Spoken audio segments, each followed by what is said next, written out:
All right, ladies and gentlemen, we are live for a Monday night edition of the REMINGTOM pod, adjusting the schedule a little bit differently this week. Of course, typically we're Sunday, Tuesday, Friday schedule, but to fit with the finals, we figured we'd do a little Monday, Wednesday schedule this week. So, hey, obviously join us Wednesday. We'll be live during Game 1 of the NBA Finals. Go Spurs! But it did work out as well, too, because we've got some big NFL news, some trades that happened. I guess one trade was kind of already... the works were already happening, but the finalization of it happens today, June 1st. But then we get another trade officially as well, too, as we see here in the background. We got the ESPN pulled up. But, we had some random stuff ready to go in case we didn't have any sports news. It is what it is. IT has written down as one of the things on the board, Payman versus Pazuzu. I think they wanted to do a demon versus. Hey, we've been watching a lot of horror movies lately. Payman from Hereditary versus Pazuzu from The Exorcist. I don't even know how that would go down. Hey, I don't even know what we were going to do there. Is there like some Fortnite custom characters we can get and run a battle? I don't know. Maybe they'll have Pazuzu in GTA 6, but I guess we can push that one off till the summer when the sports news is. So I guess not really this year though, right? Because we're gonna have the World Cup. Hey, who do we know, chat, that loves soccer? Maybe we have to hear from a beloved Rem and Sam member. In the near future here with the World Cup quickly approaching. But we do also, I guess, have speaking of movies, a DVD haul that we got, and I'm debating. I got the stack sitting right here. Do we go through it, chat? I mean, do we do an unboxing? Do we do an unveiling, or do we just get straight to the NFL news? I mean, make no mistake, Myles Garrett is traded. Like, what's the I guess the craziest, if anything happens, it's just more to talk about, right? So I mean, Myles Garrett gets traded again. I mean, that would be insane. I don't know what the Browns folded, the Browns move as a team. I don't know. I guess we'll see what possibly else could be added to the storylines here. Do we go through the DVD? We got quite a haul. Shout out our boss at work has been telling us that they're like, they're gonna bring in a bunch of DVDs that I guess they've been wanting to get rid of, and I was like, we'll take them. We'll see what's going on there. And then we showed up today, and I saw they had like a whole, like one of those like reusable shopping bags. It was full. There might have been like 30, 40 DVDs in there. And I was like, oh, okay. I was like, I guess basically they want me to run to the Goodwill for them is essentially what's going on here. But and the first DVD that was sitting on top was what's the Paul Blart movie? Mall Cop? It was Mall Cop with Paul Blart. So I was like, oh, okay, here we go. This is a stash to go through here. Shout out. That is like, I remember there was some friends back in the day that did have that. They're like, you want to come watch Paul Blart Mall Cop? We'll see about that. But there ended up being some interesting ones in here. Obviously, the fun thing about getting free DVDs is they're free. But sometimes, it's not always going to be the first go-to ones that you can get. Like, wait a second, dude. The main one I'm thinking of is... Actually, there's a couple here. As Good as It Gets with Jack Nicholson and Helen Hunt and Greg Kinnear. I've probably seen this once. And I don't know, I guess I'll probably throw this on because it's got Nicholson in it. Shout out. Obviously, a legend. So I was like, I feel like we have to scoop that. But I was like, if I saw this in the store, I don't know if I'd be scooping up As Good as It Gets as one of the first ones. But if it's sitting there next to Mall Cop in the free stash, shout out. I guess we'll take the Academy Award winner. But also there was Fargo as well, too. The Coen Brothers Fargo. Frances McDormand, shout out. So this is another one. They've had No Country for Old Men on Tubi this past month. I guess we'll have to see what the changeover, if it's still there. But we were running, hot take. We were watching No Country for Old Men quite a bit. But the Coen Brothers obviously did that one. And, again, like, I don't know if I would have picked Fargo up as the first thing. But it's like, okay, Coen Brothers, obviously, great sort of thriller type movie. William H. Macy, chat.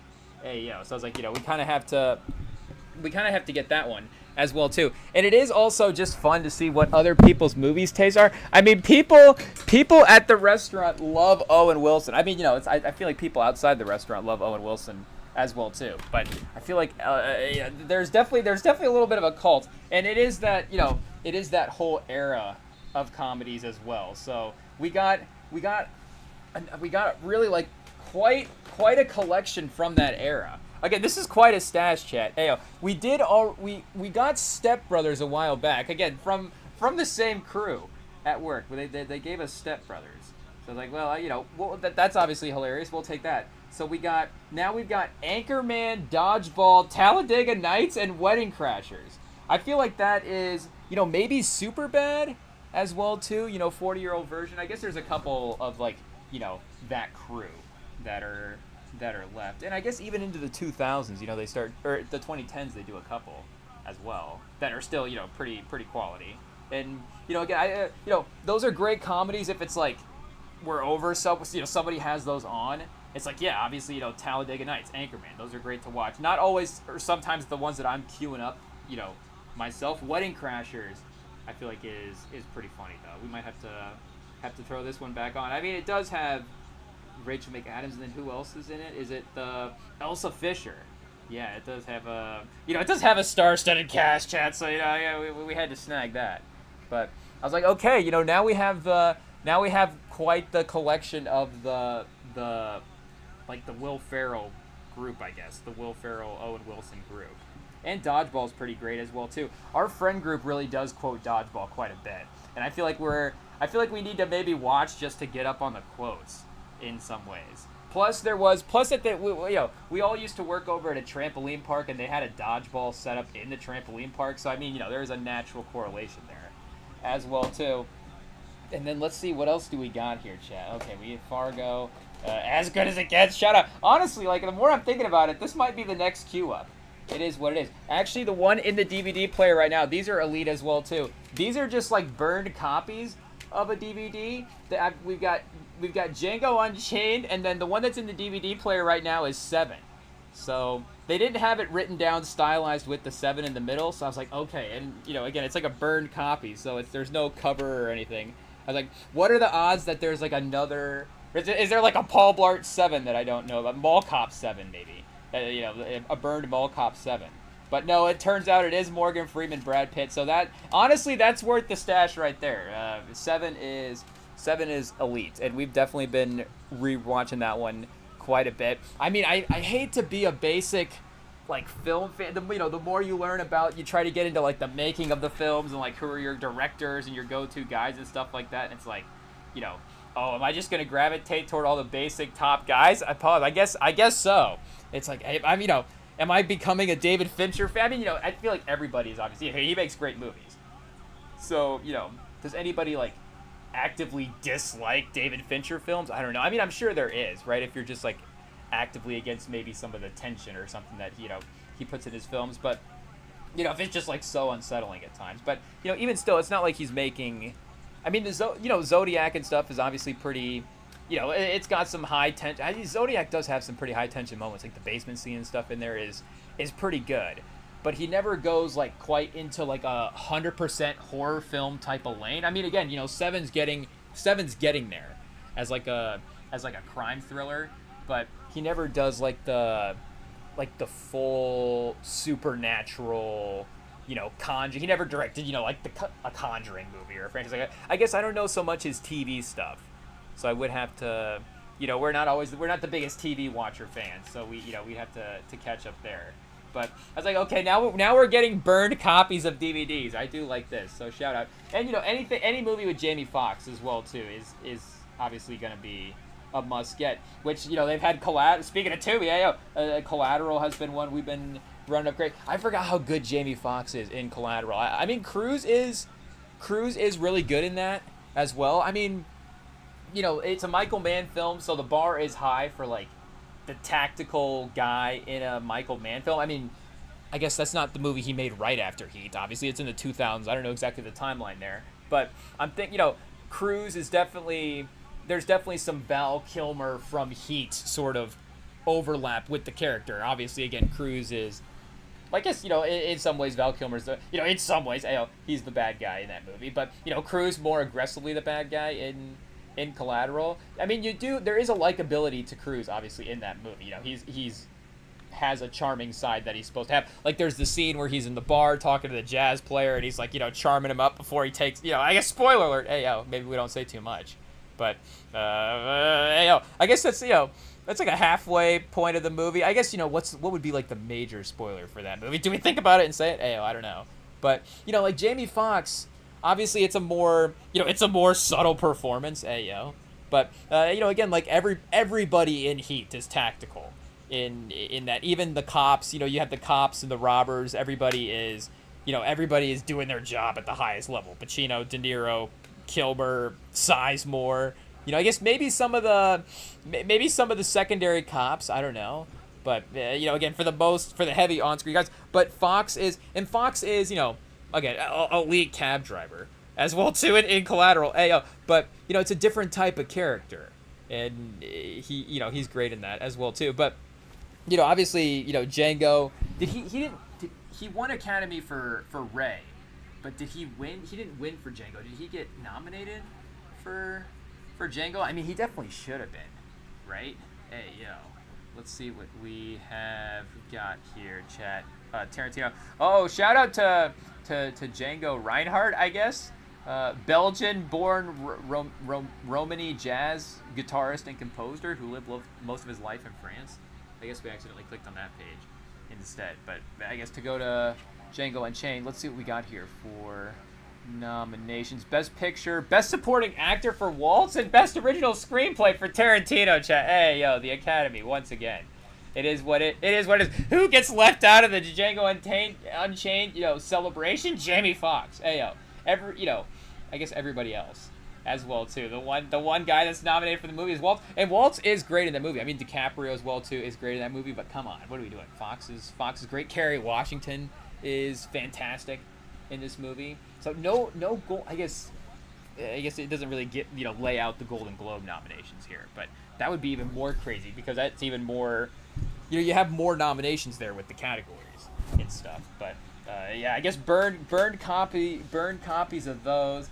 Hey, chat, we still got, a couple more to go through. I don't even remember what all we got as well, too. Oh, yeah, this is a good get. The Bourne franchise, again, another one that we sleep on, but now that we own it, I guess now we can throw it on a little bit more. Get hyped up for the Odyssey, a David Leviel. Damon is definitely one of the guys that we, maybe need to... who would be like our NBA comp for Damon or our NFL? Not necessarily like who he is for his career, but like emotionally, pause, like how we feel about him. Where it's like, okay, clearly he is one of the all-time greats, but for some reason, like the Damon movies, the Damon performances, I don't know. There's maybe I've mentioned this before. There's like the list of actors where it's like, are they better at picking the movies than maybe they are at acting in the movies? And again, I think Damon would be like the highest end of this list. I've heard like Ben Stiller mentioned this as well too, where it's like Ben Stiller is great at being in great movies maybe than he is being a better actor. And I think Michael Douglas is again Academy Award winning actor as well too, but obviously just a unique role taker, willing to show his butt on screen, basically Michael Douglas. So opened him to a whole world of roles there for him.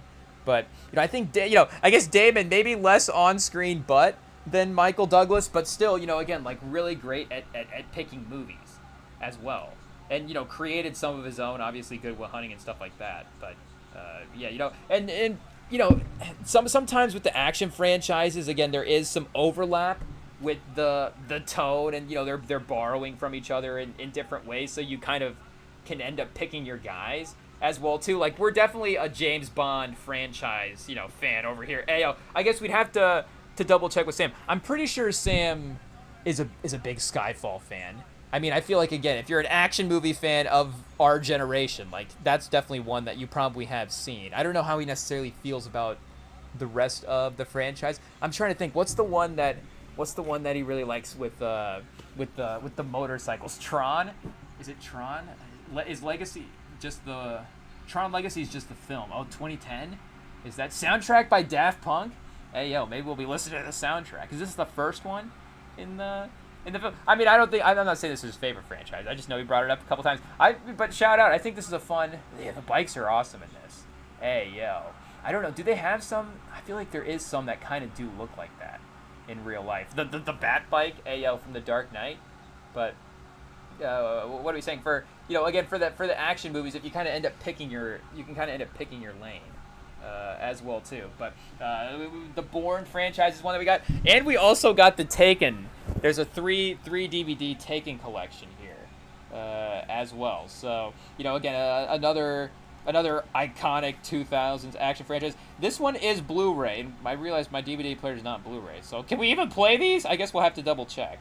But shout out. These may be like a an honorary display item if you can't. I don't know what happened here. This has still got like the wrap on it. Pause. Hey yo, like the the protective. Is it cellophane? Is that the right word? Like I don't know. Were they so excited to watch the Taken franchise that they couldn't like totally open? They just they couldn't even take it out of the packaging totally. And then I don't know. I guess at this point maybe the love for the Taken franchise wore off. I'm not sure. Or maybe it was just one person in there really interested in Taken. I'm not sure. If you're buying the whole collection though, I imagine they're like can we get like. It's like, well, let's see, like Taken 2 and 3. All right, let me watch those. Not even the first one. But I guess all three Takens, chat. Hey, yo, what a haul. What a haul. And then Men in Black. The first Men in Black. I mean, Tommy Lee's another one. Somebody just recommended to us, it was Billy Bucket. Shout out. He just recommended to us The Hunting with Tommy Lee and Benicio del Toro. And again, Tommy Lee also in No Time to Die. Hey, No Country for Old Men. I don't think Tommy Lee Jones is in No Time to Die, but another James Bond movie. But he is in No Country for Old Men, and Tommy Lee does not disappoint. He is great. Is he one of those?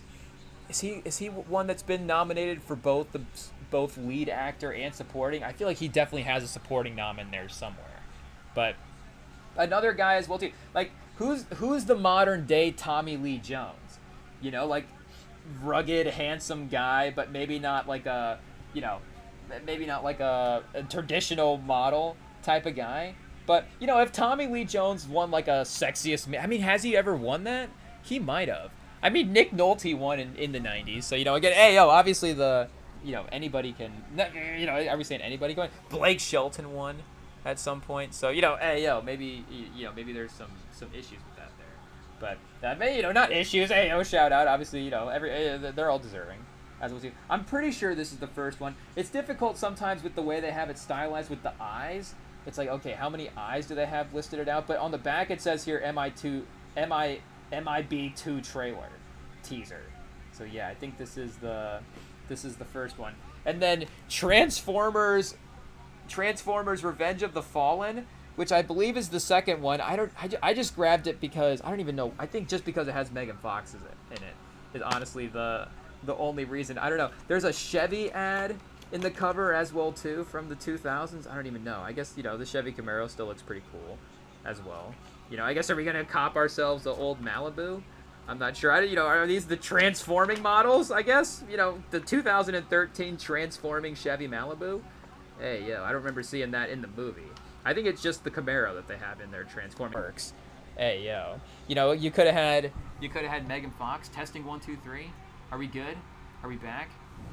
Okay, I think we're good. I think we're disconnected there for a second. But hey yo, does that mean we have to stop talking about the DVDs? We're so close. We only have 2 more to go, chat. Hey yo, did we save the best for the last? Because this was another main get as well too. Was The Mask with Jim Carrey? Shout out. Another. Obviously, Jim Carrey's done some interesting roles throughout the course of his career, but kind of the thrillery, super like anti-hero-y aspect to this one is obviously a fun lane for him to be in. I don't know exactly. I mean, is it difficult to not say The Truman Show is the best Jim Carrey movie? And I don't know, is Laura Linney also in The Mask? Do we have to look that one up? I don't know. I guess I opened up the cover. It has Dumb and Dumber on the inside of the cover. Dumb and Dumber is another like cult classic. Like I feel like that could be like a, if we were ranking them like the 4th most popular Jim Carrey movie or something like that. But the Mask might be that might be sneaky his best one. I'm not sure. Again, we have to go through. I guess like eternal. What's the eternal sunshine of the spotless mind? The critics love that.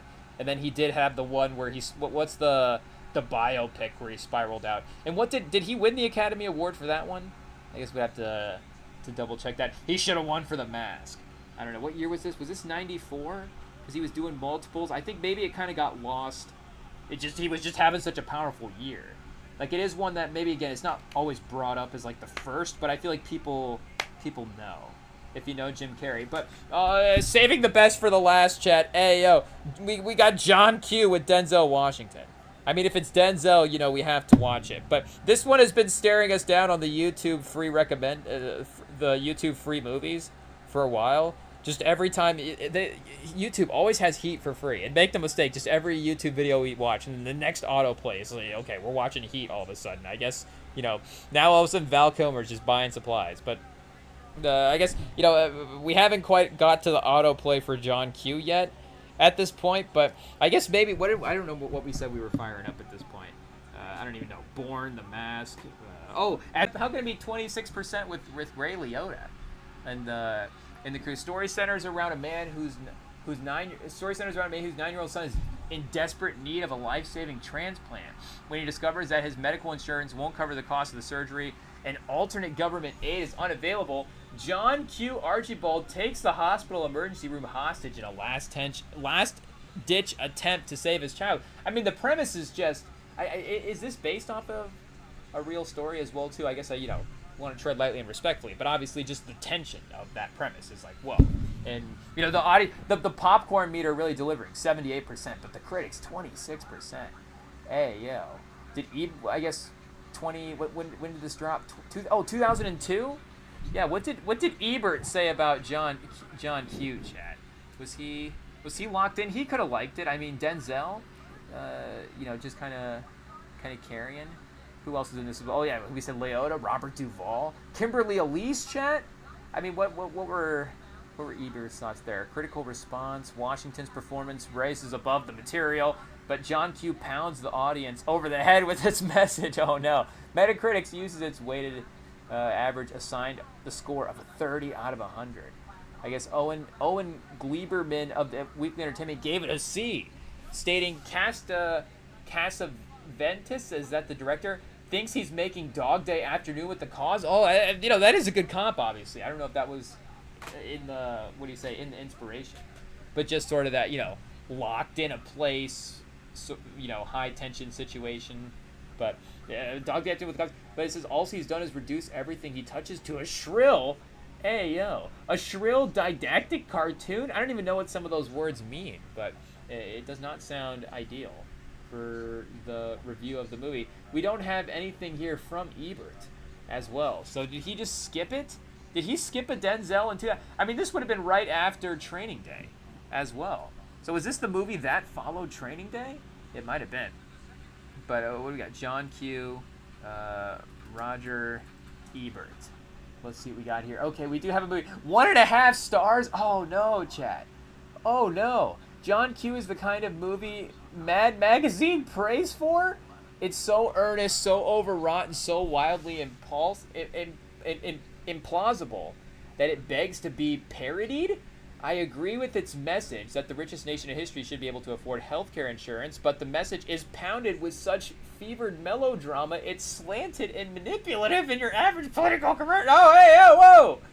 Ebert really going for it here in the review. The film stars Denzel Washington, you know, as a Chicago factory worker who's apparently helped his son collapses during a Little League game. His wife, played by Kimberly Elise, they go to the emergency room. There are two options: the heart transplant. You know, obviously, half of Ebert's review is usually just recapping the movie, but still, TV ads already informed you that John Q exhausts all of his options and eventually pulls a gun and takes hostages, demanding that his son he be put at the top of the list of eligible recipients. He wouldn't be jumping the queue because the Heech character explains that Mike is so sick he would automatically be the first recipient if the money were available. Oh, okay, so boom. I mean, you know, things are lining up good there. If the hostages are your usual cross-section of supporting roles. The hostages are your usual cross-section of supporting roles. A pregnant mother who has started to dilate. I mean, but Chad, is that never not? I mean, you know, it's a thriller. Like, you know, not the Michael Jackson song, but it's a thriller movie. Like if you're in a hospital and you don't have the pregnant lady, that I guess respectfully, but if you don't have the pregnant lady that's starting to dilate, then are you even making a hospital movie?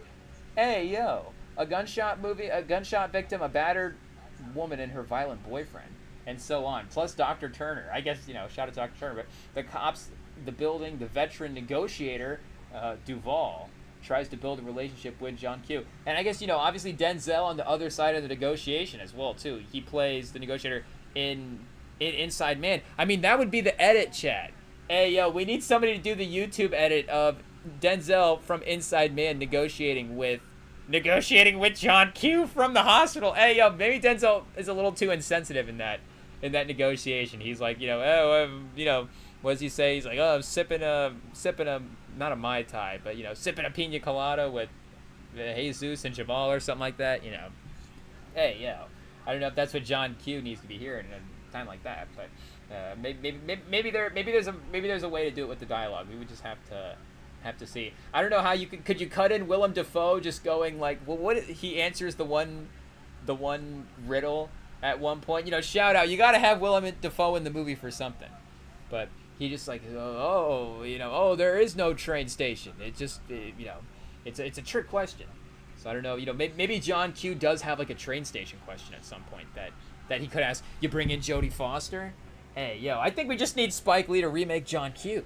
Is essentially what it is with Jodie Foster and Clive Owen. It's like, we've seen this cat before. Could Christopher Plummer be like an old doctor I think maybe he's like the guy that is like running the hospital or something like that. Hey yo, I guess if you were crossing it over, it could be like the guy running the hospital is got the corrupt past in some way. I don't know. John Q could be like, it could be John Q is causing a distraction in the waiting room while they hold up the hospital. He's got like the corrupt past evidence hidden somewhere in the hospital, and they have to find it. Hey yo, chat. I almost just comboed the titles in a way that was kind of crazy.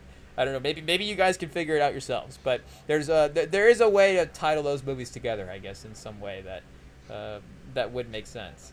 But hey yo, Spike Lee, call us if you need some help with the screenwriting. It sounds like we have ideas, but we'll get IT in the room and cook up some stuff. But Chief Monroe is almost hilariously stupid. It says, hey, yo, consider this. A local TV station somehow manages to tap the police feed from the hospital security cameras, broadcast live video and sound of John Q inside the hospital. Monroe smuggles a sniper into the hospital who has John Q in his sights. John Q is in the act of having an emotional, heartbreaking telephone conversation with his little boy when Monroe, who is unaware of the TV feed or too dumb to live, I guess Ebert, hey, yo, orders he's talking about Monroe. I guess at this point, Monroe, because Monroe is unaware of the TV feed that would be live. Yeah, because I guess you don't want to, sniper a guy live on TV, hey, yo. B from Monroe orders the marksman to fire. It says, does John Q die? The question you'll find yourself asking a lot during the film. I guess, again, we haven't seen this in a while, so is that just how it ends? With the sniper just firing away at that point? But I guess, and that does, we were talking about watching Misery the other day with James Caan and Kathy Bates. Shout out. But I forgot to mention that there is the old guy cop in that where he does. I guess we gotta look up this guy right here. I don't know exactly his actor name, and I'm trying to think if I've ever seen him in other stuff before. He's got kind of a classic old guy face. Deputy Virginia. No, not her. Sheriff Buster. Oh, chat. Hey, yo, Richard Farnsworth as Sheriff Buster. I didn't even know his name was Sheriff Buster, but best actor in a motion drama for, what was this for? The Gray Fox in 1982, as well as Anne of Green Gables in 85. Sylvester 85 was a great year for him. Hey, yo. And then Misery he got nominated for Misery as well too, or is that just what he's known for? I don't know. But either way, he's kind of maybe more at the end of his policing career. by the time we get to Misery, I guess, Rest in Peace passed away in 2000. Yeah, Misery filmed in 1990. So, Sheriff Buster, maybe not like the most, maybe not like the number one draft pick for a guy you'd want tracking down, a serial killer in a movie. And, obviously it can go down to how competently the writer wants to write the person. Sometimes it's you just need the guy to, just investigate a couple things and then you're taking him out, which, rest in peace to Sheriff Buster is what happens, spoiler alert. But I was trying to think of like who are just the worst people that you would want tracking down, your crime. If you were missing in a situation, just like who are the worst cops to be on the tail? Because I guess shout out Sheriff Buster like does find him, so we do have to give him credit there. But again, it's like once Sheriff Buster gets it, once 72-year-old Richard Farnsworth gets to the scene, it's like I don't know exactly what he's capable of doing. Maybe he can radio in the rest of the force at that point. That's really his best call. But Kathy Bates. Again, like shout out to Kathy Bates, but again, spoiler alert for Misery. If it's like football math, where like Steelers beat the Patriots and the Colts beat the Steelers, so the Colts are better than the Patriots. Kathy Bates lost to James Caan, and James Caan had no legs in that. His legs are broken, his ankles are broken, his feet are broken, and he still somehow manages to defeat Kathy Bates in that movie from his wheelchair. So, again, and obviously she got the drop on Sheriff Buster, so that doesn't help as well, too. She maybe gets anybody that maybe Sheriff Buster had to be a little more protected in that scenario. But don't just stand open at atop of the, stand exposed at top of the basement stairs, maybe. But what are we saying? Again, like if we're doing the football math, Sheriff Buster losing to a killer that lost to a guy with no legs is pretty embarrassing for Sheriff Buster. I was thinking the guy from the guy from Basic Instinct is also in Seinfeld, right? Again, we don't watch TV shows, but I'm pretty sure is Costanza the guy from, again, is Costanza his name in the show, or is Costanza his real name? Hey, okay, Costanza's the fictional character, so who plays Costanza? Yeah, Jason Alexander. I'm pretty sure he's one of the cops in Basic Instinct. Is he not? Or we're getting him confused with somebody. We might have to go look at that movie. Because, I guess, again, you could put Michael Douglas on the list as well. 92. Okay, I guess it's not him. Here, who am I thinking of?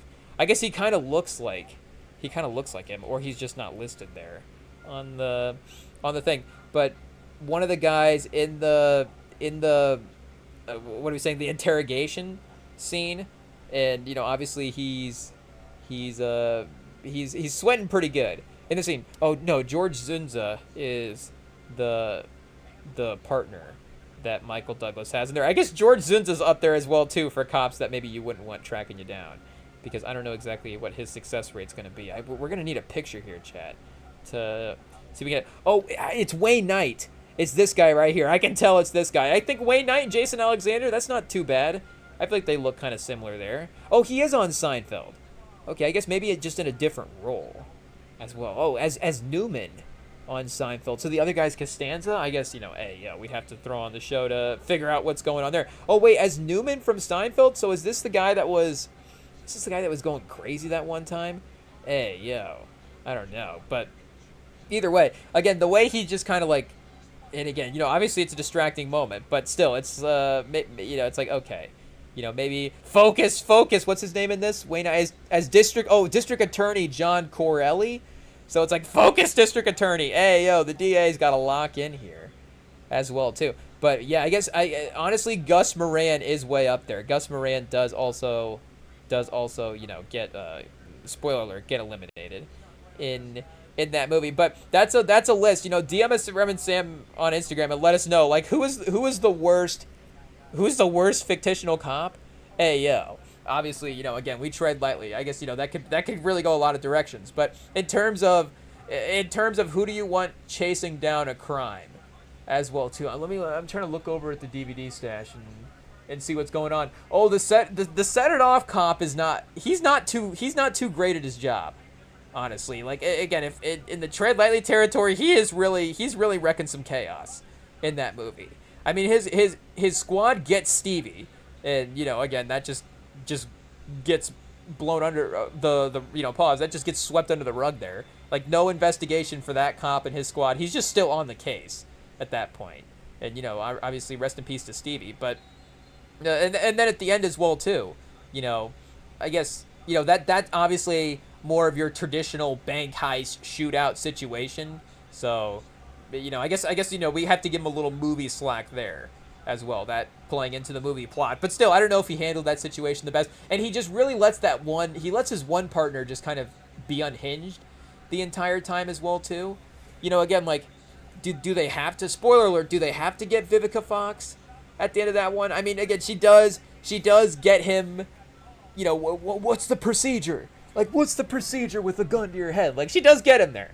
So that's probably going to be a you know, a code red situation. But still, she does drop the weapon and run away. So maybe you can go with like a, you know, a calf shot or something like that. I'm not sure.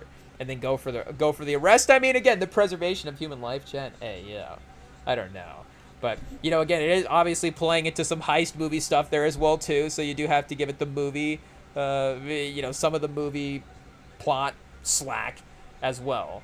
But, yeah, what are we saying? Shout out to Sheriff Buster in Misery. Hey, yo, though he is I guess the security guards in Silence of the Lambs that Hannibal Lecter gets, they're up there again. I don't know what their role would be like on the street as well. Are they security guards, or are they just like, you know, private security guards, or are they patrol guys that are tasked with having to now guard Hannibal Lecter, which could be very reasonable as well. So, you know, could be part of it as well too. I guess I'd have to go back and check. Like, are they listed as some type of PD? What city is he in there as well too? Is he in Baltimore? Am I crazy? Or do they go to? Does she go to Baltimore at the end? Is that where the one guy's like, yo, is that a big old front later? But what are we saying? For those guys are up there as well too. You know, Hannibal Lecter, obviously, just that one guy just kind of honestly I think he just wanted to go. That one guy is just like, he just goes for the yelling instead of the self-defense. A classic slasher move. I mean, what do you do? I mean, we'd all panic in that situation. Hannibal Lecter's, you know, what is he, like, vampire him at some point? I guess Hannibal Lecter is a cannibal. So, you know, he's going to probably use that in his weaponry as well, too. But I guess, you know, George Costanza, what do we talk about Hannibal Lecter with the George Costanza page up in the back? Oh, here we go. Yeah, Sheriff Buster, Richard Farnsworth. Hey, what is this? I guess maybe just kind of playing the same guy for a while here. I don't know what his final role, the straight story. Hey, yo. A biological road drama film directed by David Lynch. Produced by Mary Sweeney, Lynch's longtime filmmaking partner. I guess, you know, got that classic kind of prairie type of cinematography. I mean, some good silhouettes. I mean, you know, I'd throw it on to see some silhouette cinematography like that. Hey, yo, Sheriff Buster in silhouette, chat. You know, that might be a pause. Hey, yo, it is what it is. But who else, chat? Who's a bad? Who else is you know, there's so many. There's so many. I'm sure we need to do an actual official list and see what's going on. I guess, again, we do also kind of gravitate toward the movies where it's like, you know, it's Batman, it's James Bond. It's like the guy kind of being, like, he might not always have the cleanest path to having the hero work, but, like, he's getting the hero work done at the end of the day. I mean, the cop in The Dark Knight Rises is up there. The one Gotham police officer who's going after Batman. And he's like, I'm bringing in the Batman. Like, that guy's definitely up there. I forget his name. Hey, I don't even know. He's got to be some guy from the comics. But that's like Nolan in his James Gunn bag. He's like, who's this character that we're bringing out? You know, Deputy so-and-so from the comics that just has nothing to do. There's like one scene in there where he like tries to hit on Barbara Gordon and she like throws him out of the room. And it's like, oh, you know, embarrassing for this guy. But I mean, there are a couple of scenes in those movies where Nolan is like leaning into some of the comic book dialogue. It's like, I forget the one scene in The Dark Knight, he's like, oh, I think you got the wrong. He's like, oh, you got the wrong animal there, sir. Hey, I forget exactly what he calls him, but then he like fires up. He like gets him trapped in the corner and fires up the Batwing. I mean, you know, The Dark Knight Rises is elite stuff as well too. We're not gonna sit here and criticize. Can the Odyssey be better than The Dark Knight Rises? I mean, hey, yo, it's a tough bar, chat. It's a tough bar. Damon is not in the Batman movies, is he? He's not. Hey, yo, I don't know exactly what he would have done there. You know, the Batman movies are pretty perfectly cast maybe I guess Damon could have been Two-Face maybe. Could he have been in Eckhart's role? See, the thing is, I think that Eckhart's like for that specific role, like Eckhart's pretty good at playing that smug type of guy that Harvey Dent is trying to be in that movie. Like I don't know if Damon does that 100% the way that Eckhart does. I mean, I think Damon is still a good Harvey Dent, make no mistake. Like, it's still a good movie. And again, it's still that thing where it's like, hey, Damon finding himself in great movies. But, hot take, has Damon ever been the best guy? I guess maybe The Martian. He would probably be the best guy in The Martian. I don't, criticize Matt. Damon, call in and defend yourself. Hey, why are you a great actor? Is that our first question, chat? Why are you a great actor, Matt Damon? Tell us why. Hey, read us your resume. I don't know. We gotta get him to do the athlete thing because that's I feel like athletes are better at that than actors. Like actors maybe need to have their resumes a little. Not to say that they don't know their resumes, but maybe they need to cue those up a little bit more like their stats. Like I've been nominated for 17 Golden Globe, 14 Academy. I guess who else? We're talking about Meryl Streep at that point if we're talking about that many. But even if you're arguing again, shout out to like Michael Beasley and Gilbert Arenas. So obviously these guys, Jeff Teague, these guys are the stars of the podcast world. But even sometimes in arguments they'll be or you get like Austin Rivers, arguing with Draymond Green. Where, in high school I'm the National Player of the Year. What were you doing in high school? At Duke I was this, playing like this, and even in the NBA I'm still doing okay. He's like, put me on the Warriors and I'm putting up those stats. So I feel like again the athlete guys, receivers. Like wide receivers, I'm thinking of Ocho on Nightcap as I'm saying this, but like the receivers are obviously gonna be competitive there. I love going back and watching the clip of Ocho and Dion arguing about who can guard who in a situation, and then it gets to the point to how many toes does Dion have? It's like hey what's fair there? But what are we saying? Yeah, I guess once again Sheriff Buster trying to do his best. Really hold down the fort there. But see, again, going back to Tommy Lee, like Tommy Lee maybe gets lucky as well too in No Country for Old Men. Like, is Tommy Lee Jones in No Country for Old Men a better sheriff than Sheriff Buster in Misery? Hey, I don't know about that, but I guess he would have to take the ranking because he does make it out alive. That is a tough thing to do in No Country for Old Men, and I guess it's why why he's retiring at the end of the movie as well too. Sheriff Buster's so close. Do they say that in the movie? They're like, Sheriff Buster, he's like a week away from retirement or something like that. I don't know, but once again, maybe I'd be like, shout out Sheriff Buster, I'm glad you found me. Now quick, run back out to the car as quickly as you can and drive away and call for help because you're in trouble. You're in more trouble than me. Again, I'm in a wheelchair with no legs and my legs are broken and I still think I can have a better chance at this. But again, maybe just a tactical error by Sheriff Buster. It is what it is. We have to go back and see what the the military background is there for him. I don't remember exactly what year. Is Misery set in 90? So maybe maybe there was like a nom tour for Sheriff Buster. I don't know. Sheriff Buster and John Rambo serving overseas at the same time. It could have happened. It definitely could have happened. There could be some overlap there, but apparently John Rambo did not have the same sort of. Well, I guess speaking of Tommy Lee, and we were just talking about The Hunted as well too. Like Tommy Lee is very tactical in that movie. He does a good job of being like the weapons instructor. And there's a couple of scenes where he's like teaching the class, and you're like, okay, he's really going for it. There's a couple of scenes where he teaches them like you gotta like slice them up 16 times in the chest, and then you kind of stab them up through the throat, and it's like pause. It's like, hey, like maybe do you need the 16 slices to the chest before that? I mean, I guess combat, I guess you're teaching combat, but still, like, just if we're talking efficiency, like if you can maneuver to get to some of the maybe some of the more dismantling stuff quicker. Hey, like, I don't know, hey, I just feel like again is Tommy Lee the most efficient weapons instructor in that movie? He's going for stats. He's kind of like the Russell Westbrook of weapons instructors. He's like, if you miss a couple of knife strokes here, you can get a couple extra shots in, pause, and get some rebounds, and then you can get the kill shot, I guess, at some point. Hey, that's why Benicio del Toro is so unleashed in that movie. Is Tommy Lee. So again, maybe there's some crossover. I don't know if Richard Farnsworth had the tactical role as well throughout the course of his career, but I think we're getting sidetracked, chat. Hey, I mean, the DVD haul was, again, it was quite a haul. It is what it is.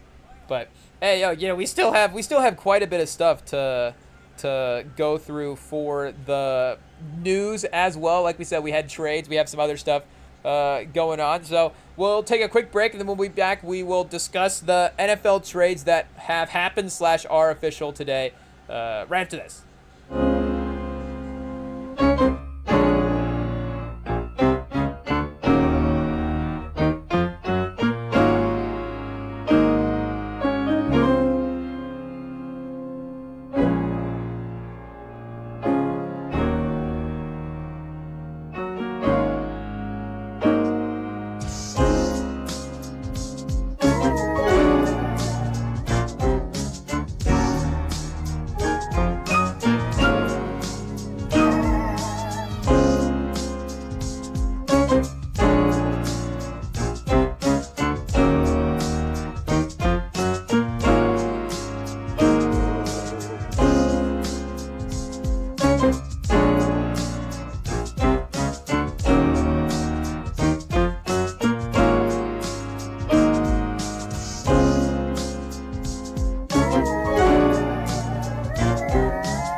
All right, chat, NFL trade news time. I honestly can't believe that either of these trades actually happened, for a couple of reasons. I guess we could start with the more major move in a sense. I guess the bigger player name would be Myles Garrett. And, check the tapes. We kind of called this trade. I don't remember when the last time we were mentioning like a NFL trade. Oh, Chad, I hate to get distracted right away, but Ayo, as the Colts fan, a name stands out here as we see it in the headlines. Raymond Berry passing away, 93 years old. I mean, a job well done. Tip of the cap to Raymond Berry, one of the great NFL receivers that we've ever had.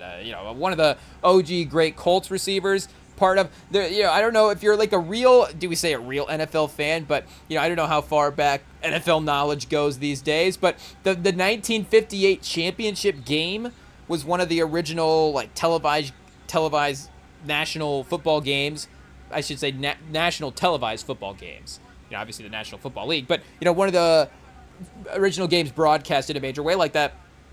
And Raymond Berry just a part of that game, but I mean just part of that Colts team from that era. Unitas's go-to guy. The Colts. I mean the Spurs are obviously we kind of have an overlapping thing with the franchises there that we root for, where there is a little bit of like a repetition that has happened with the franchise. Obviously, we have like the Robinson, Duncan, Wemby cycle for San Antonio, but for us, root for the Colts as well too. There has been that sort of QB, but also QB receiver cycle as well too. That kind of happened where, I guess maybe not necessarily a direct line from Unitas to Manning, but there is a little bit of a lineage there where again, but it was still like Unitas and Barry as the combo back in the day. Then you had Manning and Harrison, and Manning had Wayne and Edwin James and Dallas Clark, and then Joseph and I. You had a lot of guys, but the sort of at the time name value combo was Manning and Harrison.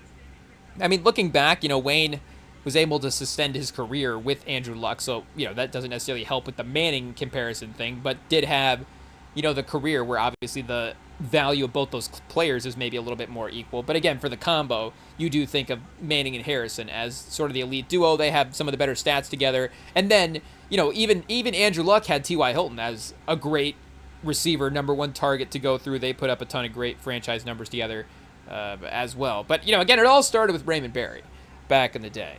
And obviously, great Hall of Famer, 13 years. So, recognized by multiple organizations there, obviously, because of the history of Indianapolis moving around. Pause. But, the greatest game ever played, the 1958 championship game, was widely used as a mark for the rise in NFL's popularity. Barry caught 12 passes, a championship game record that stood until 2014, 178 yards and a touchdown, as the Colts beat the Giants 23-17 in the first sudden death game in NFL history. I was going to say Alan Amici was the running back that had the game-winning touchdown there in the overtime drive. But Barry won his second NFL championship the following season with the Colts. During that season, he led the NFL 66 receptions, 959 yards, and 14 touchdowns. One of just 6 players to lead the league in those categories in a single season outright. In a less passer-friendly era, Barry formed a lethal connection with Unitas. Playing a 12-game schedule, Barry caught 74 passes for 1,300 yards in 1960. Only 3 other NFL players topped 50 receptions that season. So, again, obviously Unitas at the forefront of the passing offense in a way, really, becoming a major part of the NFL, but becoming like the quarterback, becoming the leader of the team, because again, and even up until the mid 80s, really like the Elway Marino class, but then you have Montana in that era, really until like the mid 80s, the league was still kind of running back and driven at that point. I mean, you do have your great quarterbacks still obviously dominating, Bradshaw, Staubach, Fran Tarkington winning a lot of games at the time, as well too, Ken Stabler getting to a couple Super Bowls. So, again, you do have your names. Darryl LaMonica, a couple there for the Raiders. But, again, it's still a little bit of a different level than we were getting. And, again, quarterbacks have continued to level up. But I think some of those 80s guys hold up a little bit better in the modern era. And, hey, and make no mistake. We are the number one. I guess I don't know for the number one. But, I feel like we're definitely do our best to try to pay respects to the older players, especially in the NBA as well too, but not even pay the respect, but to point out the fact that I think sometimes, we discount the era jump in some of these things. And I think maybe the NBA as well too. I think the NFL, though, again, some of those NFL defenses, like thinking of the 70s Steelers defense, like that one is, like that's going to hold up as good as any, some of the weapons maybe as well too from that era. But I do think that the quarterbacks have gotten progressively better. But again, like, is Ken Stabler going to be a bad quarterback today? Is he going to have like crazy stats? He might. Ken Stabler might just, is Ken Stabler just like Matt Stafford in 2026? I don't know. But yeah, left-handed Matt Stafford. Is Drake May left-handed? Is Ken Stabler just Drake May? Is Drake May just Ken Stabler, I guess, in 2026? See, Drake May's probably a little faster. Then Stabler's, if Stabler wasn't ripping SIGs, would he be as fast as Drake May? I don't know. But again, either way, I think Barry would have been elite today as well too. He could have been obviously a slot receiver, but could have held up on the outside as well too, I think. I don't know if he would have been maybe a Doug Baldwin type.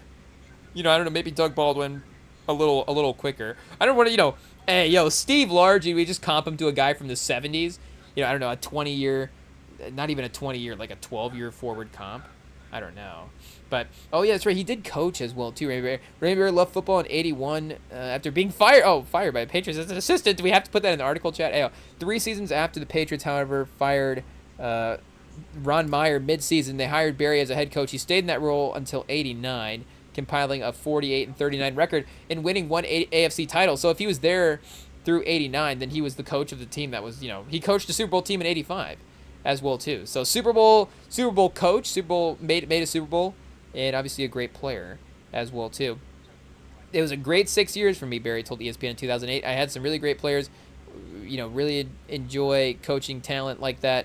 I still have New England fans to this day come up and talk about how much they really enjoyed those years. Nice to have satisfied customers. Hey, Raymond Berry, shout out.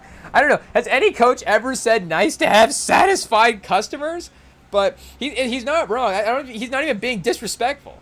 I do think that he is a beloved Colts guy, so maybe there is some animosity there with the Patriots franchise as well too. He's not fully locked in with the fan base, but again, he's not wrong. Nice to have satisfied customers in the NFL. Shout out to Raymond Berry. Great customer service his entire career. I don't know. That's probably not the great way to eulogize him, but Hall of Fame talent. One of the best.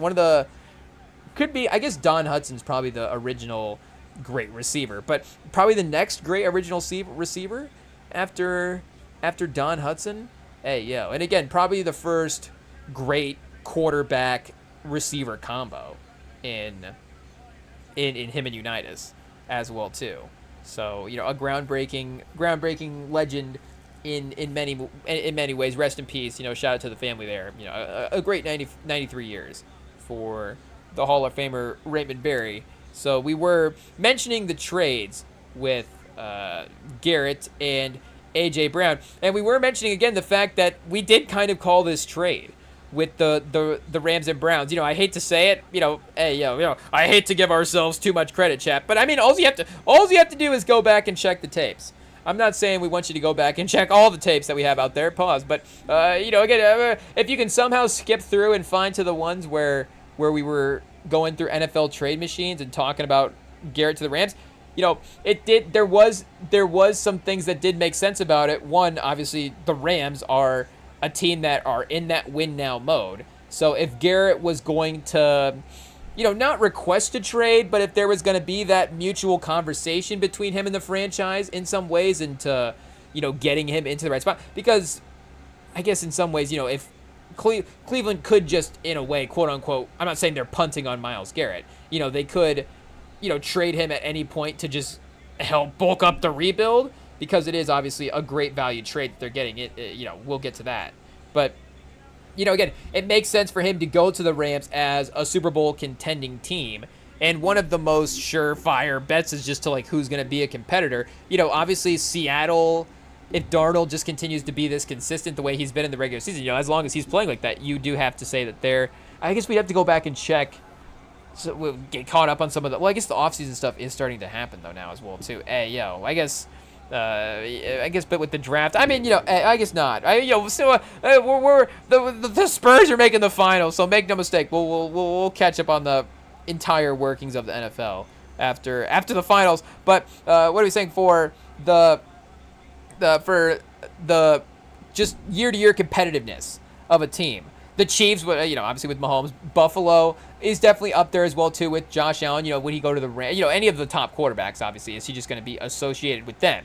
But organizationally, you're probably thinking Kansas City and Los Angeles have kind of been the two standout teams over the last handful of years, and the Rams as well too have proven that they're willing to be aggressive in trading for these players. They don't care about their first round picks. They want the high value talent. And, they've been good at drafting as well, too, the times that they have had picks. I mean, Verse was obviously one of those guys. But also, if you're looking for Cleveland, you could do the picks thing from the NBA side of things. Let's just trade it. Let's trade Myles Garrett for 5 first-round picks and just rebuild the franchise that way.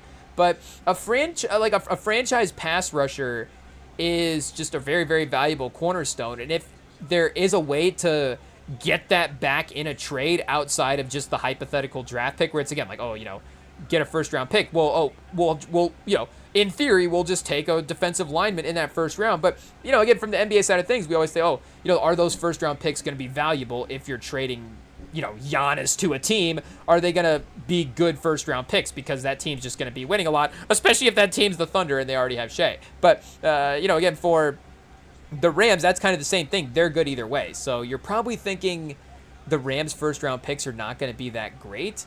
But just in general, like Myles Garrett is, again, not even just like a great defensive end. Myles Garrett is legitimately one of the best defensive ends we've ever seen in football. I mean, and what are we talking? Hey, Chevy, we're turning to Collinsworth here. Here's a guy that's just really good at football. I mean, but if you look at what the sack number paused through whatever the game total is, first 100 games, whatever it is, like Myles Garrett is the number one guy. The only thing that's holding him back at this point is that he just hasn't played as long as Bruce Smith, is essentially it. And again, there are obviously great, like him and Reggie White, Deacon Jones, Alan Page. There are a couple, Aaron Donald as well too. There are a handful of guys, but I feel like Myles Garrett at this point, speaking of the Steelers, we're probably leaving out a Steeler from that time. Mean Joe Green maybe, but I don't know. I feel like Myles Garrett is probably one of the 6 or 7, again, playing, here, let's double check. Myles Garrett maybe has played in one playoff game his career, and I don't know if he necessarily had 3 sacks and 17. Hey, what level do we want to hold him to? But I'm not saying it was like the best game of his career. He's had 3 playoff games and 1 sack in his playoff career, 2 tackles for a loss. But again, I feel like, regardless, if Myles Garrett tears those, like Myles Garrett would have had to have the greatest defensive end run of all time to get those Cleveland Browns teams to win some games. Like, again, I feel like the times that they're in the playoffs was like, a sigh of relief that there was even some sign of success there for Cleveland. But we're talking, here we go, 7 All-Pros, 7 Pro Bowls, 5 All-Pros, 2 Defensive Player of the Years. Like, hey, come on, Mike. Like, get Myles Garrett on a team. But I can't, I guess here I was going to pull up the list of, pause sack leaders. That, not to say that is necessarily everything as well too, but I feel like the guys that I named, and maybe I'm also, just talking from my perspective of sort of the little that I know of the past pass rushers and how I would correlate that to the modern guys. Like, that is kind of the group of guys that I would gravitate toward being the tier 1 pass rushers all time that I would in a hypothetical all-time redraft situation or whatever, again, a ranking. But, if I'm just, again, talking the football talent, like who I actually want on the field for my team, like I would be difficult to find, again, 8 pass rushers that are better all-time than Myles Garrett. But, again, some have just been in more successful scenarios. Going to the Steelers in the 70s, that's a perfect example. That team is just way more dominant than, the Cleveland Browns have been this entire year. The playoff success, the individual success that those guys are going to have is just going to be more than Myles Garrett. Oh, Julius Peppers, chat. Hey, see, like, I love Julius Peppers. Hey, but I'm not going to argue against you. If if it's one of those verses, 20 NFL fans versus Rem, and we're debating, and I get up here and go, Myles Garrett's the best pass rusher of all time, and then the next guy goes up and he goes, I think Julius Peppers is better than Myles Garrett, and I go, oh, you know what, you're right. I think Julius Peppers is, like, it doesn't take a lot. It doesn't take a lot to talk me into it. He is great. That Panthers team that made the Super Bowl, Steve Smith and Julius Peppers both on that team, if I'm not mistaken. Again, I guess 2002 was that was his rookie year that they made it, or was it the year before that they make it without him? Hey, no, the 03 playoffs, 02 season, I guess, how 03 whatever. But he was on the team that year, defensive rookie of the year. Again, one of the greats, Kevin Green. Again, Bruce Smith, the all-time leader in sacks in his own right. But I think if I'm just talking talent, and was a part of a defense that went to 4 Super Bowls, so it's difficult to say that Bruce Smith's defensive impact is not, is it less than Myles Garrett? Because also I watch Myles Garrett, but hey, man, I don't know. I just don't know. And again, maybe I just need to do more research. But did they, can I just do a quick Google? Did they ever triple team Bruce Smith like they do Myles Garrett? Like, what's those highlights of Myles Garrett, like, going to the opposite ends of the line of scrimmage pre-snap, and the, like, double tight ends are following him around, and it's just like, okay, we're basically guarding him like he's, you know, prime LeBron James or prime Michael Jordan. You know, we just get and basically prime LeBron on a worse team. Hey, like imagine prime, you know, I guess 2018 and 2014 were kind of like prime LeBron without Kyrie and Kevin Love. But so like, imagine him the entire time without Kyrie and Kevin Love, and maybe even worse versions of players than J.R. Smith than Shumpert as well too. Like those guys were actually, you know, kind of decent as well. But you know, like LeBron on actual. And, you know, again, is it like is he always going to just be on a 50-win team? But, like, LeBron on actual... I feel like he was on 30... you know, like, what kind of win teams were he? Again, without him, I don't know. Again, some of those Cavs teams were pretty tough. Tristan Thompson, I'm not sure. But, obviously, football's a little bit of a different scenario. The quarterback impact there as well, too, is a little bit different. But, again, if you could just, like, quadruple team LeBron, and it would actually work, then that's the way you're able to, you know, get away with Garrett. Where's he at right now? He's top 30 right now. And again, he hasn't even played 10 years at this point. So I don't know if we can rank it years played here as well. I mean, Freeney right above him, 15. I guess Derek Thomas did play 10 years as well too and did have 126. So, you know, hey, yo, shout out to Derek Thomas. But Jim Marshall, iconic. That Vikings line, the Purple People Eaters, you know, pause. That was a crazy defensive line. That was one of those early things that we learned about in football. You know, we were taught about, oh, the nickname was fun, so we, you know, had fun saying that. But then it's just like, oh yeah, those guys were crazy as well too. And then we already mentioned Alan Page. I don't know where Alan Page is on here for. Oh, he's 8th all time. Hey yo, see, it proves our point. But he also won an MVP of the league. So that's and we forgot about Lawrence Taylor. I mean, Lawrence Taylor's not in a different category. So, you know, again, guys that I think are not comfortably, but guys that I think I would gravitate toward taking above Myles Garrett all time at this point. I'm at 4, chat. Hey yo, I'm at 4. Alan Page, Reggie White, Deacon Jones, Alan Page, and Lawrence Taylor, and I'm reading them in order of their all-time sack list there. So again, Lawrence Taylor's kind of the, you know, all-time defensive guy, just in terms, you know, the all-time menacing defensive guy as well too. If you want to debate, you know, best defensive player ever, maybe open it up to like Dion and some of the secondary guys, some of the linebackers. You know, it gets a little bit different there. But pass rushers, defensive linemen, I mean, you know, Taylor is just about it. You know, hey yo, hopefully the comparison makes sense, chat. The Vincent Hanna of defensive linemen? Hey, yo. You know, maybe Lawrence Taylor was doing some method acting. Really was doing a pass rush in there? I'm not sure. But, you know, again, those, as I'm looking at the top of the list right now, those are the 4 guys. With all due respect to, you know, even the great Colts pass rushers at this point, is Myles Garrett the 5th most talented pass rusher of all time? Hey, yo. I mean, you know, again, you know, DM me at DM us at Remington Pod on Instagram. Like, let me know. Hey, yo. Like, who else are we missing? Like, you know, Warren Sapp. Oh, we're missing Donald as well too. Where's Donald at, chat? Hey, yo, all-time sack leader here. Pause. Where do we got Aaron Donald? Like Von Miller for that Broncos defense. You know, the nickname for that Broncos defense, the no-fly zone. But again, you had Miller and Ware there as well too. That just entire defense was menacing. Richard Dent, John Randall. Like, there's some great Instagram. Hey, yo, maybe that's a new app or a new page or something. I'm not sure. There's definitely got to be an Instagram page already.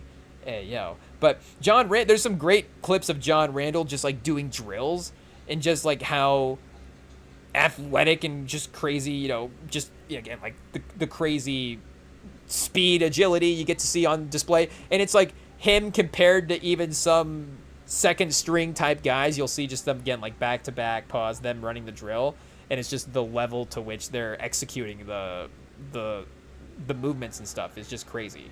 But you know, the crazy difference there. And again, I'm not saying these guys aren't all-time great, but if we're really talking about it, you know, J.J. Watt, I guess, did have some injuries at the end of his career, so it's not like the sack number was able to be as high. But, you know, he's a 3-time Defensive Player of the Year winner, so he's definitely up there. Oh, here we go. Aaron Donald, 111 all-time. So he is 45th. So again, it's not just a direct correlation to that number. We know that he is as good as they've ever been. Maybe, again, I love defensive tackles, so maybe Warren Sapp, that defensive line for the Bucs was, or that defense for the Bucs again is up there for best defenses of all time. You know, shout out. We love Chris Jones, but I don't know. Is Chris Jones a better defensive lineman than Myles Garrett? Like, it's pretty close. Like, you can't say the Chiefs are worse off having Chris Jones over the last, decade with what their success has been than Myles Garrett. And Chris Jones is as good in fourth quarters, like closing out games, as any defensive lineman has ever been. So, again, that's the difference of us, like, getting to watch him live versus, again, throwing it. Obviously, like, McGinnis, 86 sacks, in the regular season. Obviously, his playoff number is a little different. But, like, Leroy Glover, or who's even an older player over here? Dan Hampton? I don't know. Andre Carter, Brandon Graham. I'm looking at who's Leroy Selman maybe back in the day. Like L.C. Greenwood or something like that. Joe Green. Here they are. These guys again are a little lower, but they have to be considered as well too. They definitely have to be considered. Again, the whole passing setup's different, so even the opportunity for sacking pause is going to be a little bit different. But again, getting to watch a guy like Chris Jones execute play after play and getting to see the moments that he excels in and the fact that he delivered so often and that confidence that we're going to have, versus a guy like Bob Lilly. We just never watched Bob Lilly, but maybe Bob Lilly's as good as Chris Jones. I don't know. But, again, here, what's the list that I'm at for guys at this point? 1, 2, 3, 4, 5, 6, 7. Oh, yeah, perfect. That puts Aaron Donald right at 8. So, again, you could definitely have Von Miller and Julius Peppers and, a bunch of other guys in maybe a similar tier. Oh, and I have Chris Jones, I guess, just labeled just because. And, again, so maybe, a half a point for Warren Sapp, a half a point for Chris Jones. I don't know. But definitely 1, 2, 3, 4, 5 guys. So, again, Myles Garrett might be the 6th best defensive lineman of all time at this point. Just we're on pace to be 6th best talented through this point in his career as well too. Like, I think all of these guys I'm pretty confident. Like, you have Reggie White, Deacon Jones, Alan Page, Lawrence Taylor, or Aaron Donald. You're not going to be upset. Myles Garrett's going to have some great games, but I think you're going to be okay with your defensive line choice there. And again, like Jason, like, you want to argue Jason Taylor versus Myles Garrett. Like, again, there's so many great defensive linemen here that you can definitely, make the case for.